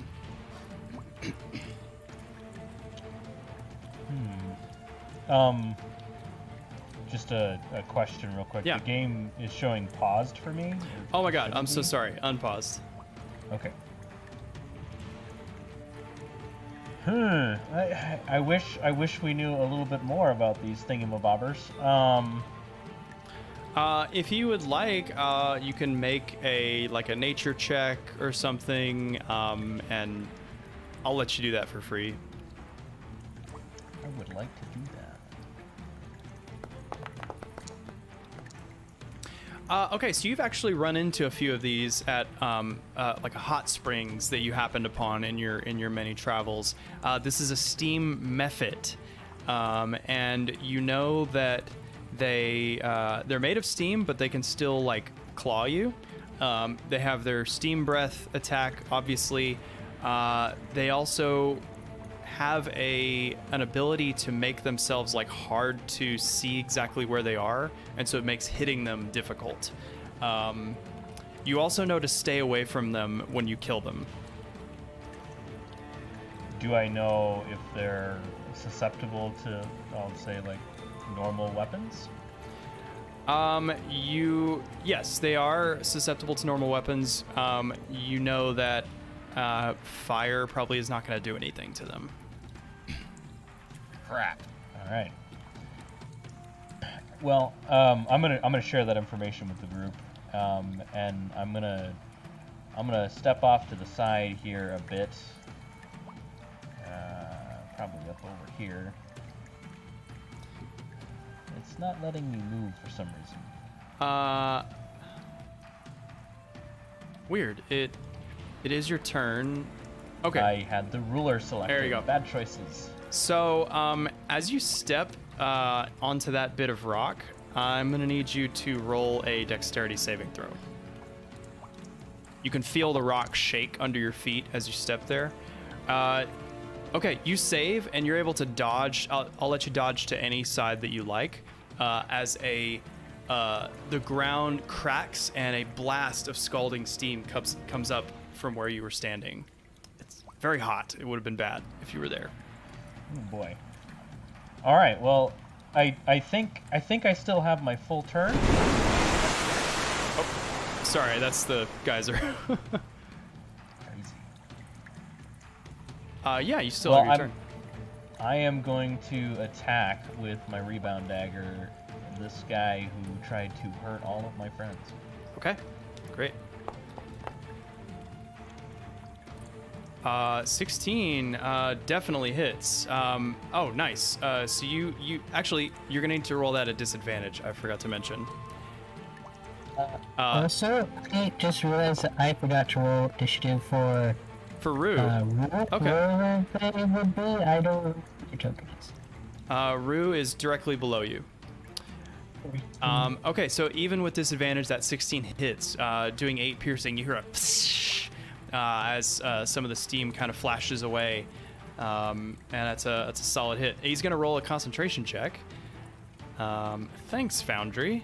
He nat ones, so that kind of effect where his form was kind of shaking and made it hard to see, that goes away, and he is now, in one spot. I love that part of Foundry. It reminded me to roll the concentration check. Okay, anything else, bonus action or anything? Yeah, I'm gonna use my cunning, and I'm going to hide. Okay, there's a pretty decently sized rock here. I'll say you can try to get hidden behind there, no problem. Okay, go ahead and roll a stealth, please. Okay, that's what I wondered. Yeah. Oh yeah, you go low, and this thing is so distracted by having a knife fly through it that it doesn't catch where you ended up. Okay, it is now this guy's turn. He is going to come here next to you, Theo, and he's going to do his steam breath.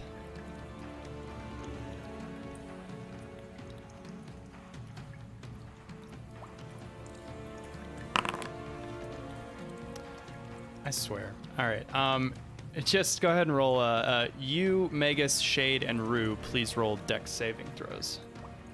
So I can't select Rue because I can't even see the token because it's in the darkness. So I don't know how. Oh, it's in the square directly below your token. I've tried selecting in that area and it won't. Okay, no problem. Let me. I'll add him to the initiative. And okay, so he's just gonna go a little later in the initiative. As far as doing a dex check, I'll do the save for him. We'll try to figure that out later. Rue rolled a 7. So now that it's in the order, I can now select Rue. Okay, So I can you do go that. ahead and roll. I would hate to have him fail just because I was the one that rolled it. It's Dex. Yeah, Dex. Oh, no. and he Oh, fails even no. harder. It's definitely my fault.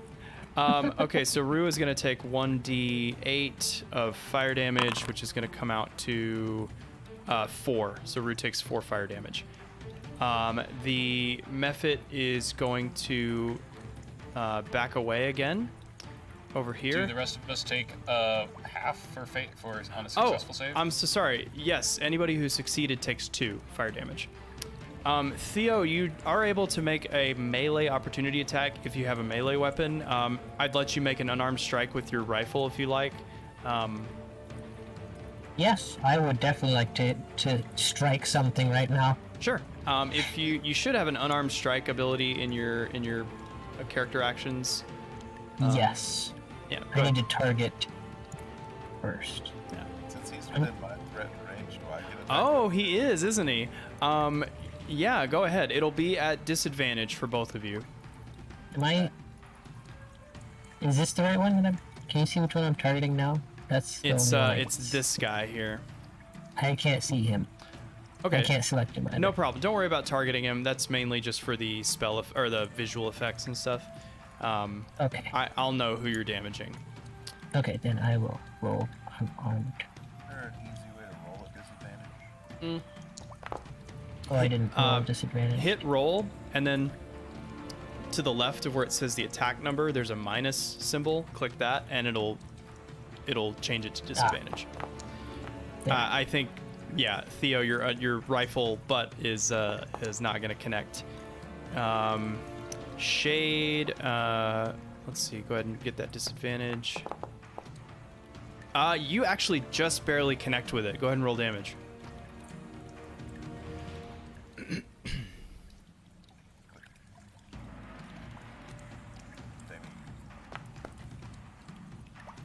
It's a cool 5 damage, but it is going to prompt a concentration check for him. He rolls a 15, so he passes and keeps his blur effect. All right, Shade, it is your turn now. Alright, Shade. Not liking what these guys are doing. He is going to here. Oops, I have some measure. Move here. Okay, please roll a dexterity saving throw. Sorry, so that's not Okay, you pass. Go ahead and jump in any cardinal direction you want as another geyser appears under your feet and blasts some swallowing steam. okay. Well, I guess I'll jump there. Cool. Yeah, so you are face to face with this steam creature. It's got a kind of a little devil-y sort of appearance to it. Yeah, just FYI, I did accidentally roll a strength check, but it seems the dice was a 7. Oh, that's fine. Yeah, you rolled a 17 natural dice number, so you definitely made it. Alright, so at this point, he would...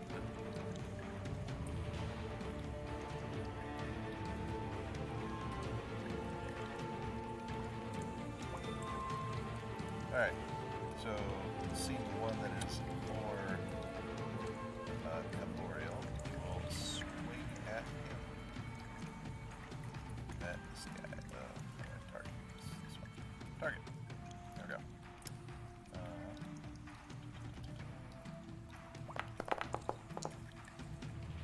Oh.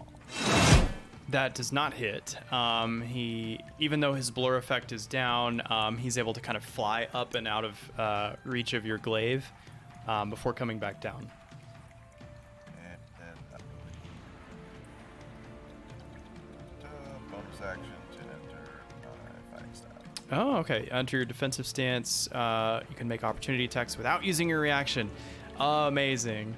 And use your reaction to make a melee attack against a creature that moves more than 5 feet while within your reach. Oh, so even if it tries to go around you without leaving your reach, you can hit it. That's crazy. Okay, so you are in your Tunnel Fighter stance. It is this Mephit's turn. It's going to kind of try to come help out its buddy. What is this range? 30 feet of movement. It's going to do a steam blast. It's going to catch its buddy in the blast. So Shade, you and the Steam Mephit that is in front of you are going to roll dexterity.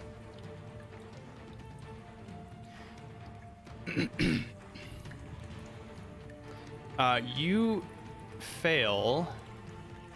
Let's see. And it also fails.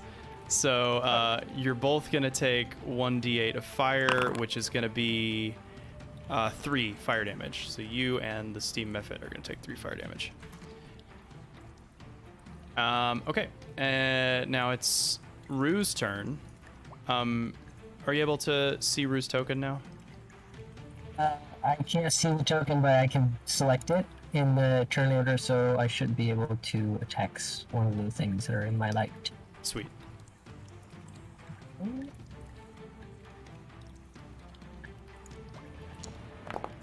That'll be the one that Shade is attacking. Do you position Rue where he can throw the pinions without hitting Shade? Yes. They're not in like a cone or anything, are they? I don't believe so. Let me just double check. It doesn't give me No, it's not a cone. It's just range attack. So if he attacks from where he is, the Mephit would get partial cover, but with your attack roll, he absolutely hits. So you fling out some shards of bronze. More steam is released, and this Mephit is almost dead. Does Rue want to move or anything? We'll kind of move a little bit more. Is Rue a little damaged? Oh, he took some damage. He earlier. took a 4 from earlier. Right. Okay. Magus, it is finally your turn. It's like all my stuff is fire, so this is bad. I know. I didn't even think of that. Well, and like I had a non-fire spell, but I got rid of it to put in that expeditious retreat. So, You still have a short sword. How about that short sword? Yeah, how about that short sword? We're gonna hold off on that until I need to use it. What I'm going to do is I'm gonna try and cast catapult. Okay. There's plenty of rocks around. Yep. And I'm gonna try and target the one that is out of sight of Theo. Yeah, this guy over here. Yep. I just noticed these guys are all in a line. All right. Unfortunately, it stops at the first one it hits. Okay, but you could like aim it so that if it did miss one, it could potentially hit the other. If you will allow that. Yeah, I feel like that's the intent of the spell. Okay. So yeah, I'm gonna pick up a rock that's like right over here and just like throw it in the lines. Like it's gotta hit one. Yeah. Do they roll dex saves? Yeah, it's gonna be. Yeah. Okay, so the first one in the line, he rolled an 18 dex save, which I believe that is a succeeds. success. So the second one is gonna roll. He rolled a 5. So that fails. the one by it's the Shade. one in front of Shade. Mm-hmm. All right, so let's. What's that damage? This should do a fair. This should end him. I would assume so.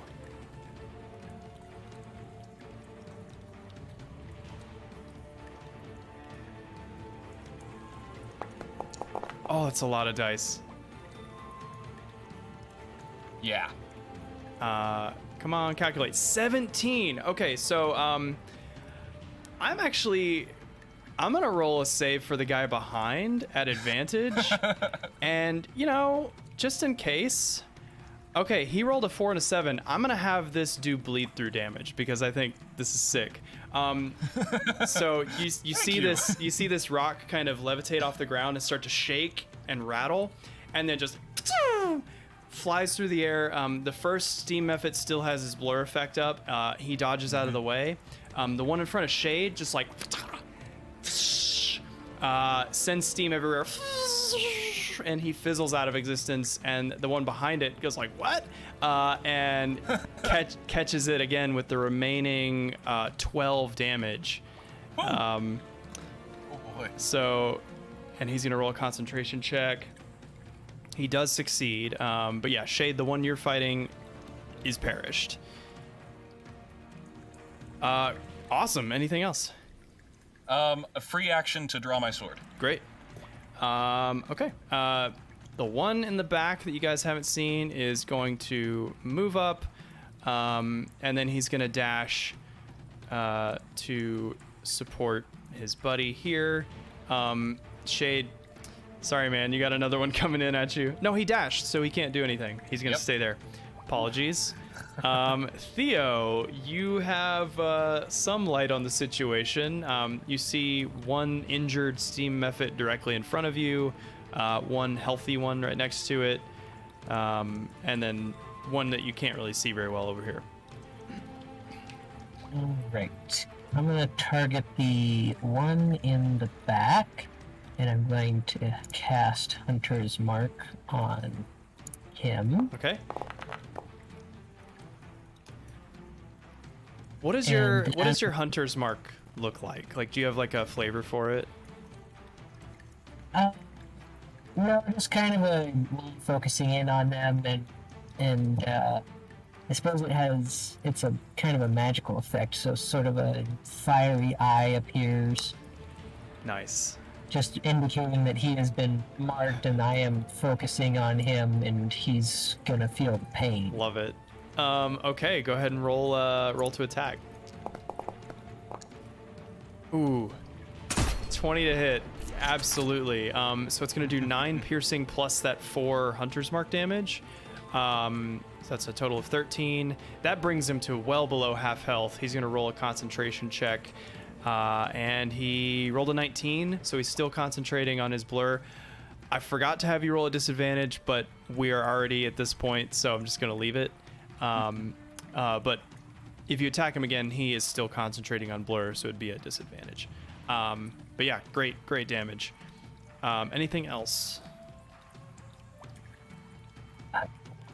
Can I rotate my light source? Yeah, do you know how to rotate your token? Click on it and then hold either Control or Shift and then scroll with your mouse wheel. Ooh. Isn't that cool? Wait a minute, what's happening? What's happening there in the river? Where in the river? Oh, that's one of the geysers. I'm gonna Okay. kind of point it in this direction. The to kind of- Kraken. It's not another shade that I haven't been able to see. It's like, I started to play with animations on this map. But yeah, that's a geyser, and you can see it, and so you don't have to try to avoid it. Okay. It's like I moused over it and it said uninjured, and I got real scared. Oh yeah, sorry, that's just defaulting to the health estimates. Okay, so you've rotated your lantern back up to the top of the order. Falben, you're hiding behind your rock, waiting for the right moment. What are you doing? Kind of sensing that battle might be turning here. I'm gonna just go for it. And so I'm gonna start with the baddie closest to Shade. Since you are attacking from hidden, that would normally be at advantage. You're countered by their disadvantage, so you're going to do a flat roll. That's better than disadvantage. Yes, it is. I'll take. Yes, it is. It's a pretty good roll, yeah. This guy here? Yep. Yeah, you throw your dagger, doing 7 piercing damage. It is barely holding it together. It's like a balloon that's been like poked with a needle. He's gonna roll a concentration check on his blur, and he just beats it. He still has concentration on it. What else would you like to do? I'm gonna go ahead and attack with another.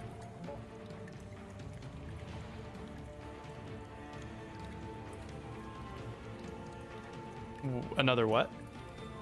Another one of my daggers. You have another dagger? I have 3 in my inventory, I think. Okay, yeah. I believe this would not add your proficiency bonus to the attack because you don't have the was it dual wielder or two weapon fighting? An offhand weapon attack, unless you have the appropriate feat, is just going to be the flat d20 roll to attack. Yep. But yeah, I'm gonna click it. We'll see how it rolls. go for it. Maybe might need to change it. So it's a 9. That's just gonna miss. Okay. Okay. All right. Next up is. Did you want to move or anything, by the way? No, I'm good where I'm at. Okay. Theo, still outside of your torch, but he's gonna come right here, and Magus and Theo and Rue, please roll dex saves. I'm using my attack of opportunity on him. Was he within oh, he was within threatened range.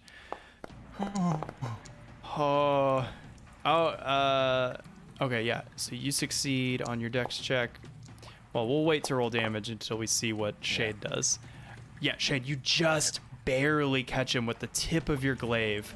Well, I'm rolling at disadvantage, aren't I? 'Cause he's at Yes, you're Yeah. right. He is still concentrating on blur. But I mean, yeah, you still get it. You still get it. Does that stop his movement? yeah. Ah, freaking Sentinel. Nice. Freaking Sentinel. Yeah, he goes to blast Theo and Magus and Rue, but you stop him. He's gonna roll a concentration. He still succeeds on concentration. But Shade, it is your turn now. Cool. Well, Shade doesn't want him getting past me. Let's see here. He's keeping an eye on that guy. From here, he'll still be able to reach him, so he's going to take a 5-foot step here to put all 3 of them in his threatened range. Okay. That's Yeah. insane. He will attack this guy again.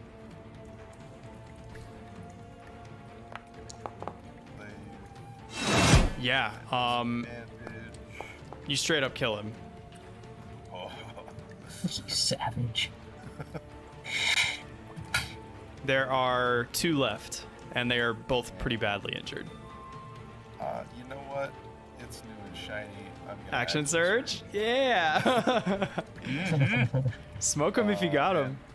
I'm gonna target the more injured of the 2. Okay, so this guy? That's one. Yep. The less injured. Oh, the less injured. Okay. With the disadvantage roll, he is able to duck out of the way of your glaive. Okay. Well, here's what it is. I'm using my bonus action to stay in my. Do you have to bonus action to stay in the fighting style? I believe so. But We'll check on that in the meantime. All right, so the wounded one he's gonna peace out. He is not happy. So Shade, he is still in your threatened range. If you want to make an opportunity, do you have an opportunity attack? Yeah, you just had your turn. Yeah. Yep. So he. And because I'm in my stance, I don't spend my. Oh well, I missed that. Oh, that's a nat 1. So he's gonna break away, and he's gonna dash. Okay. Rue, it is Rue's turn. Come in. I'll pick up on this badly wounded Steam individual and kind of swoop in, being the bird of prey that it is. He is. He's gonna do a little one of these bad boys on that one that's almost dead next to Shade. That hits. It brings him to brink of death. He's gonna roll a concentration check. He nat 20s that. So he is not dead, but he's almost dead.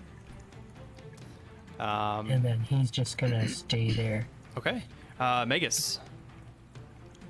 Okay. So having already learned that I can do this in a line, Yes. and given the incredible range of catapult, It is pretty great. I'm going to try and line up a shot to hit the one in front of Shade, but also if it goes through to hit the one that's fleeing. Yep. I have set a precedent here, and we're gonna abide by it. Okay, so front one. Yeah, I'm gonna. Front one rolls his dex check. He gets a 2, so it looks like it is gonna hit the front one. Yep.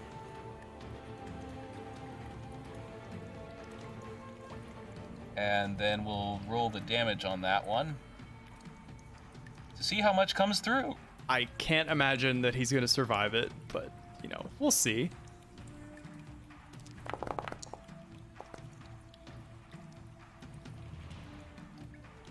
What was that 15 bludgeoning damage. Yeah, he had 2 HP, so he's dead. Yep. Yeah, just How much went to the other guy? right. We're still doing Or that. did Yep. Or did it reach the other guy? What's the range on catapult? On catapult, I'm sure it's within range, like 60 feet. 90 feet. 90 feet. Yeah, you're fine. so I can target something 60 feet away and throw it 90 feet. Okay, how do you want to describe this this collateral 360 no scope here?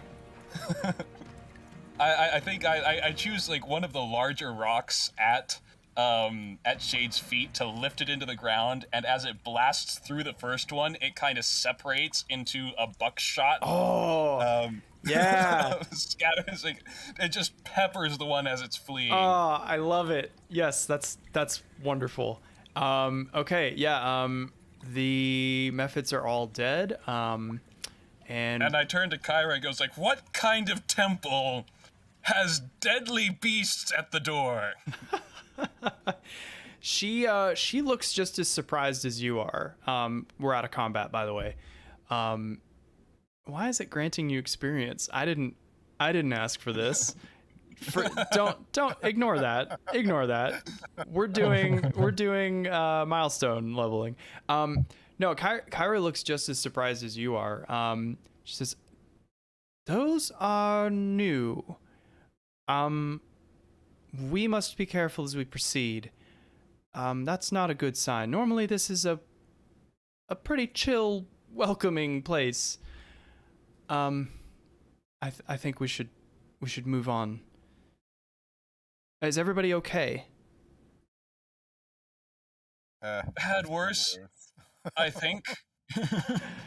Yeah, it's just a flesh wound. A couple of you guys took a little fire damage.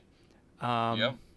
Okay. Coming for Shade, coming back across the river, he's gonna be using his glaive to kind of like poke and prod the ground in front of him to make sure he doesn't trigger anymore. Okay. So I will tell you, the geysers are pre-placed. So go ahead and make your movement, and if you run into one, I will call for a dex save. I'm specifically using my glaive to poke Oh, in sure. front of me, so I don't. Totally fair. And I'll say, like, especially because you have a 10-foot reach, that's totally fine. So which way are you going? I'm trying to just move basically straight to the left across the water over to where Falben is, but it's not letting me move my tile. Select tokens. Theo, you were having that issue earlier as well. Does that do you know what was causing that? I think for me, I think it had to do with the fact that it was dark, so I couldn't see anything, so it wouldn't let me select anything. It's not letting me move either, and I have dark vision. And What? I'm on the select What the heck? thing.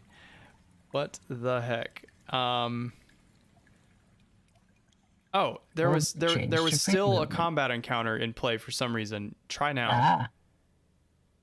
Oh, So yeah, so you're just moving straight across Cool. here. As you move straight across, your glaive pricks the ground underneath the moving water, and you feel a tremble, and a geyser goes off right in front of you. Check. I guess over here. Nothing. Alright, so he'll move there around the geyser, checking in front of him each Yep. step of the way. Yep. And You're good. Until he gets over here, kind of. so like you guys with dark vision, what do you see on this map? It's all black and white. So So for we can see me, the whole thing. I can see the geysers with my bullseye lantern, but I can only see in that cone. Yep. And everything else is Yeah, because black. you don't have dark vision. This is basically a pitch black area. So that is what your character would be seeing. Cool. Yeah, it's immersion, you know. I'll go ahead and proceed forward. Yeah, absolutely. And I will take the lead this time. So as you Yes. as you proceed forward and see this temple, this massive temple has been built directly into the wall of the canyon. Think that place in Indiana Jones, the third one, you know. Towering columns support a pediment that is carved from the rocky cliff face. A marble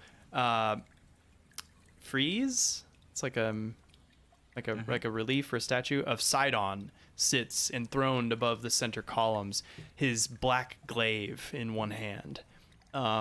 Standing at the center of the portico, you can see some men clad in bronze mail and bright blue cloaks. And what are you doing? Oh, who's there? The guys who just killed the monsters out front of your temple. Oh, sorry, we were busy. Wait, who's there? Come in the light where we can see you. Jade will very cautiously start stepping forward. Theo will follow behind the behemoth that is Shade. They're like, are we able to move through these columns? You should be. You That- should be able to. Okay. Yeah, just go ahead and like move all the way through. I swear I'm not gonna like attack you right off the bat or anything. It's right off really the hard to bat. see as the like I'm midway through the columns. Go It's- ahead and move all the way through to like an empty spot. There we go. Okay, I can see things now. I'm gonna get Rue over here. This doesn't look good. Okay, so Nope. the inner chamber of the temple is dominated by a massive bronze statue of Sidon. That's back over here. Oh no! Do I I recognize the armament of the guards, don't I? These are soldiers of Sidon. Yep. Yeah. Yep. Their bright blue cloaks is kind of a trademark look for them. Yep. At the foot of the statue is a rectangular pool which reflects the light of 4 large braziers into rippling patterns on the ceiling. And actually, I set up a little rippling animation if you can see that. Some of you might have the animations turned off, but the stream should be able to see it. Several men are just scattered around the room. There's a sacrificial bier directly in front of you, and there is what looks like remains of animal offerings on this table.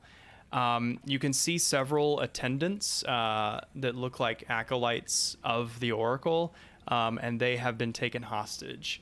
One of the hostages far in the back, near the statue, is like shouting at the soldiers.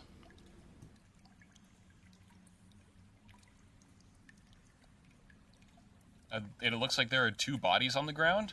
Yes, there are a couple corpses scattered around the room. The soldiers, they say, All right, so hold up a second. Who are you?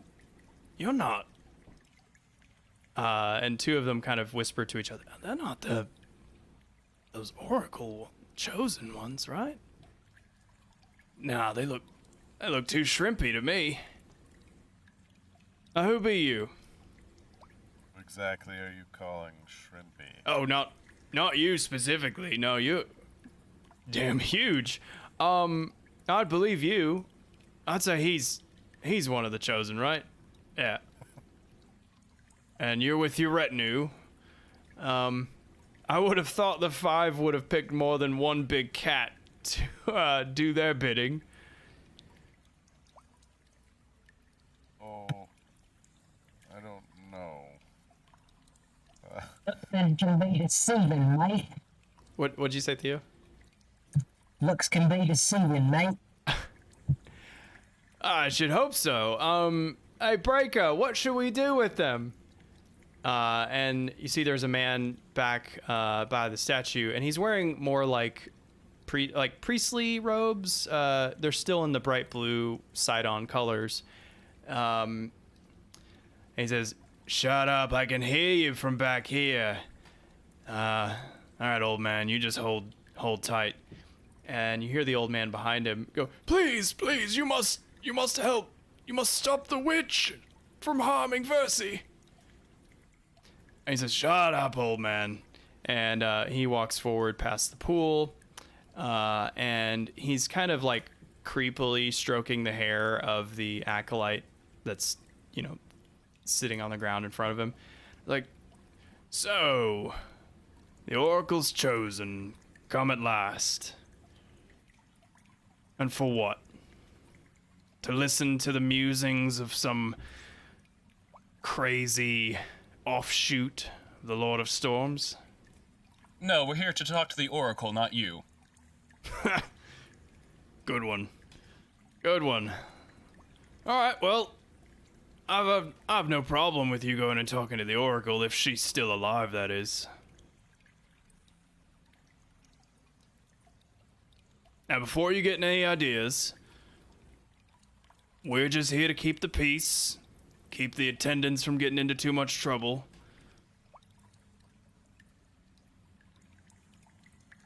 I'm going to use subtle spell Okay. and cast message to talk to the attendant in the back who's been shouting. Yeah, absolutely. Yeah. And I'm going to ask, what is the situation? Who is in danger? How many of them are there? Yeah, absolutely. So you send a message and you hear back, "Oh, please.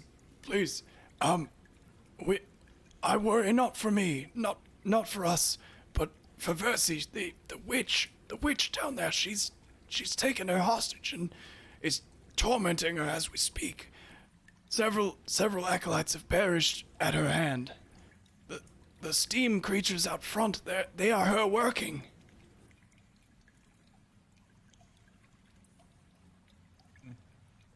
I'll say, very well, then we would like to take the opportunity to speak with the Oracle ourselves. Please do. No, I'm talking out loud to the guy in front. Okay, I mean, saves me the trouble of, yeah, go for it. Why not? Test your luck. See if you really are, the real deal.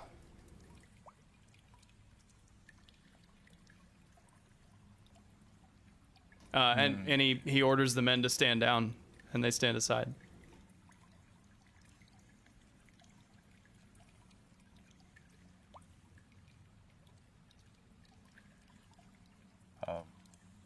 Unless there's an obvious way, Jade would kind of turn to Kyrah to lead us to where we need to be. Yeah, Kyrah seems to know where things are. The old man in the back, he kind of shoves aside the soldier next to him. He's like, I move where I please in my own temple, boy. And he moves up behind Breka, and he says, "My name is Proteus. I oversee the temple for Versi. Please, some of you look injured. I have some healing potions back in my chambers. To the southern corridor. Please, they are yours. Take them." Yeah, like, and I kind of, like, urge haste among my companions. Be careful, the witch is powerful. Jade would nod in thanks and stride purposefully in that direction. Okay, And yeah. I'm going to make a mental note of the name Breka. Yeah, I'll type it in the chat. Braeca. Why did that post in Aquan? That's not what I wanted to do. We're gonna do common. He's a fish! It's still. Hold on, public role. Yeah, Breka. I see it. What? You can read it? Yeah, Oh, it's twice now. I don't know why in the stream it's still like runes. So okay, you got it. It's because we're proficient in history. Yes. Door here. Yes, there is a door there. Let's see. Yes. I'm actually going to stay out front and keep an eye on things. Okay. Cool. Yeah. So, Shade, you enter into a small corridor that looks like it leads around behind the Sidon statue chamber, and the Proteus's quarters. He would have indicated that they are in this part of the room. This door. Yeah. Yeah. So you open up the door. You see a couple weapon racks with several short swords hanging around, and then as you enter into the hallway proper, there are 1, 2, 3, 4, 5, 6, 7 private chambers. He would have told you that it's the one at the far back.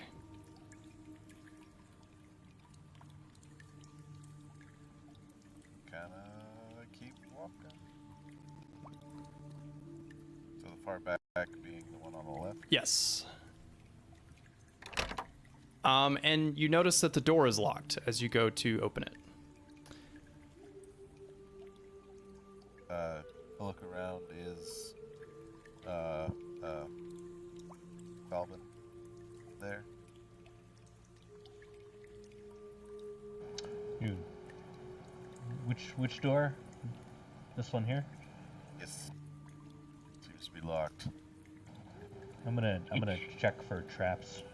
Okay. You seem like somebody who can do something about that locked door. Go ahead and make an investigation check.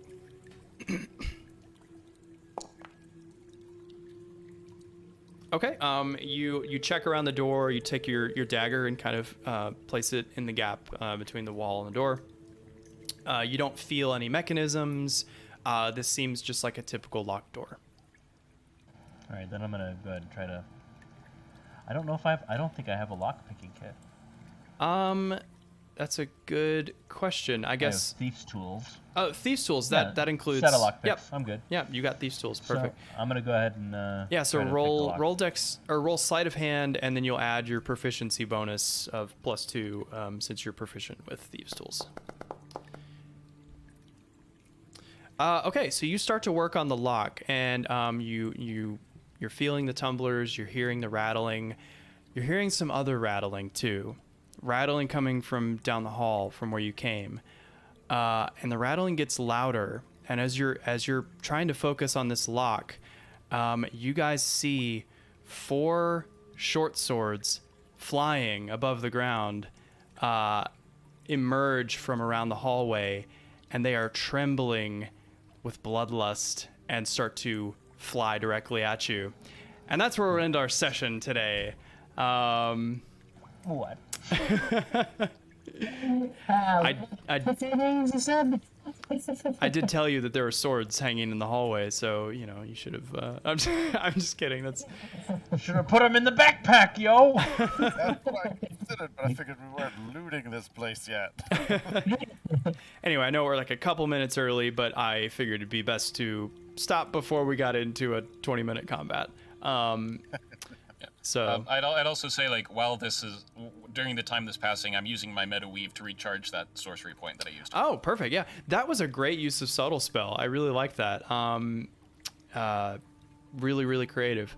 Cool, awesome. All right, well, that's all for today. I'm gonna go ahead and end the stream. Thank you guys for joining. I'm looking forward to next time. Yeah, we'll see you next week. Peace out. How many people can we kill at our current level? I got one spell left. We're about to find out.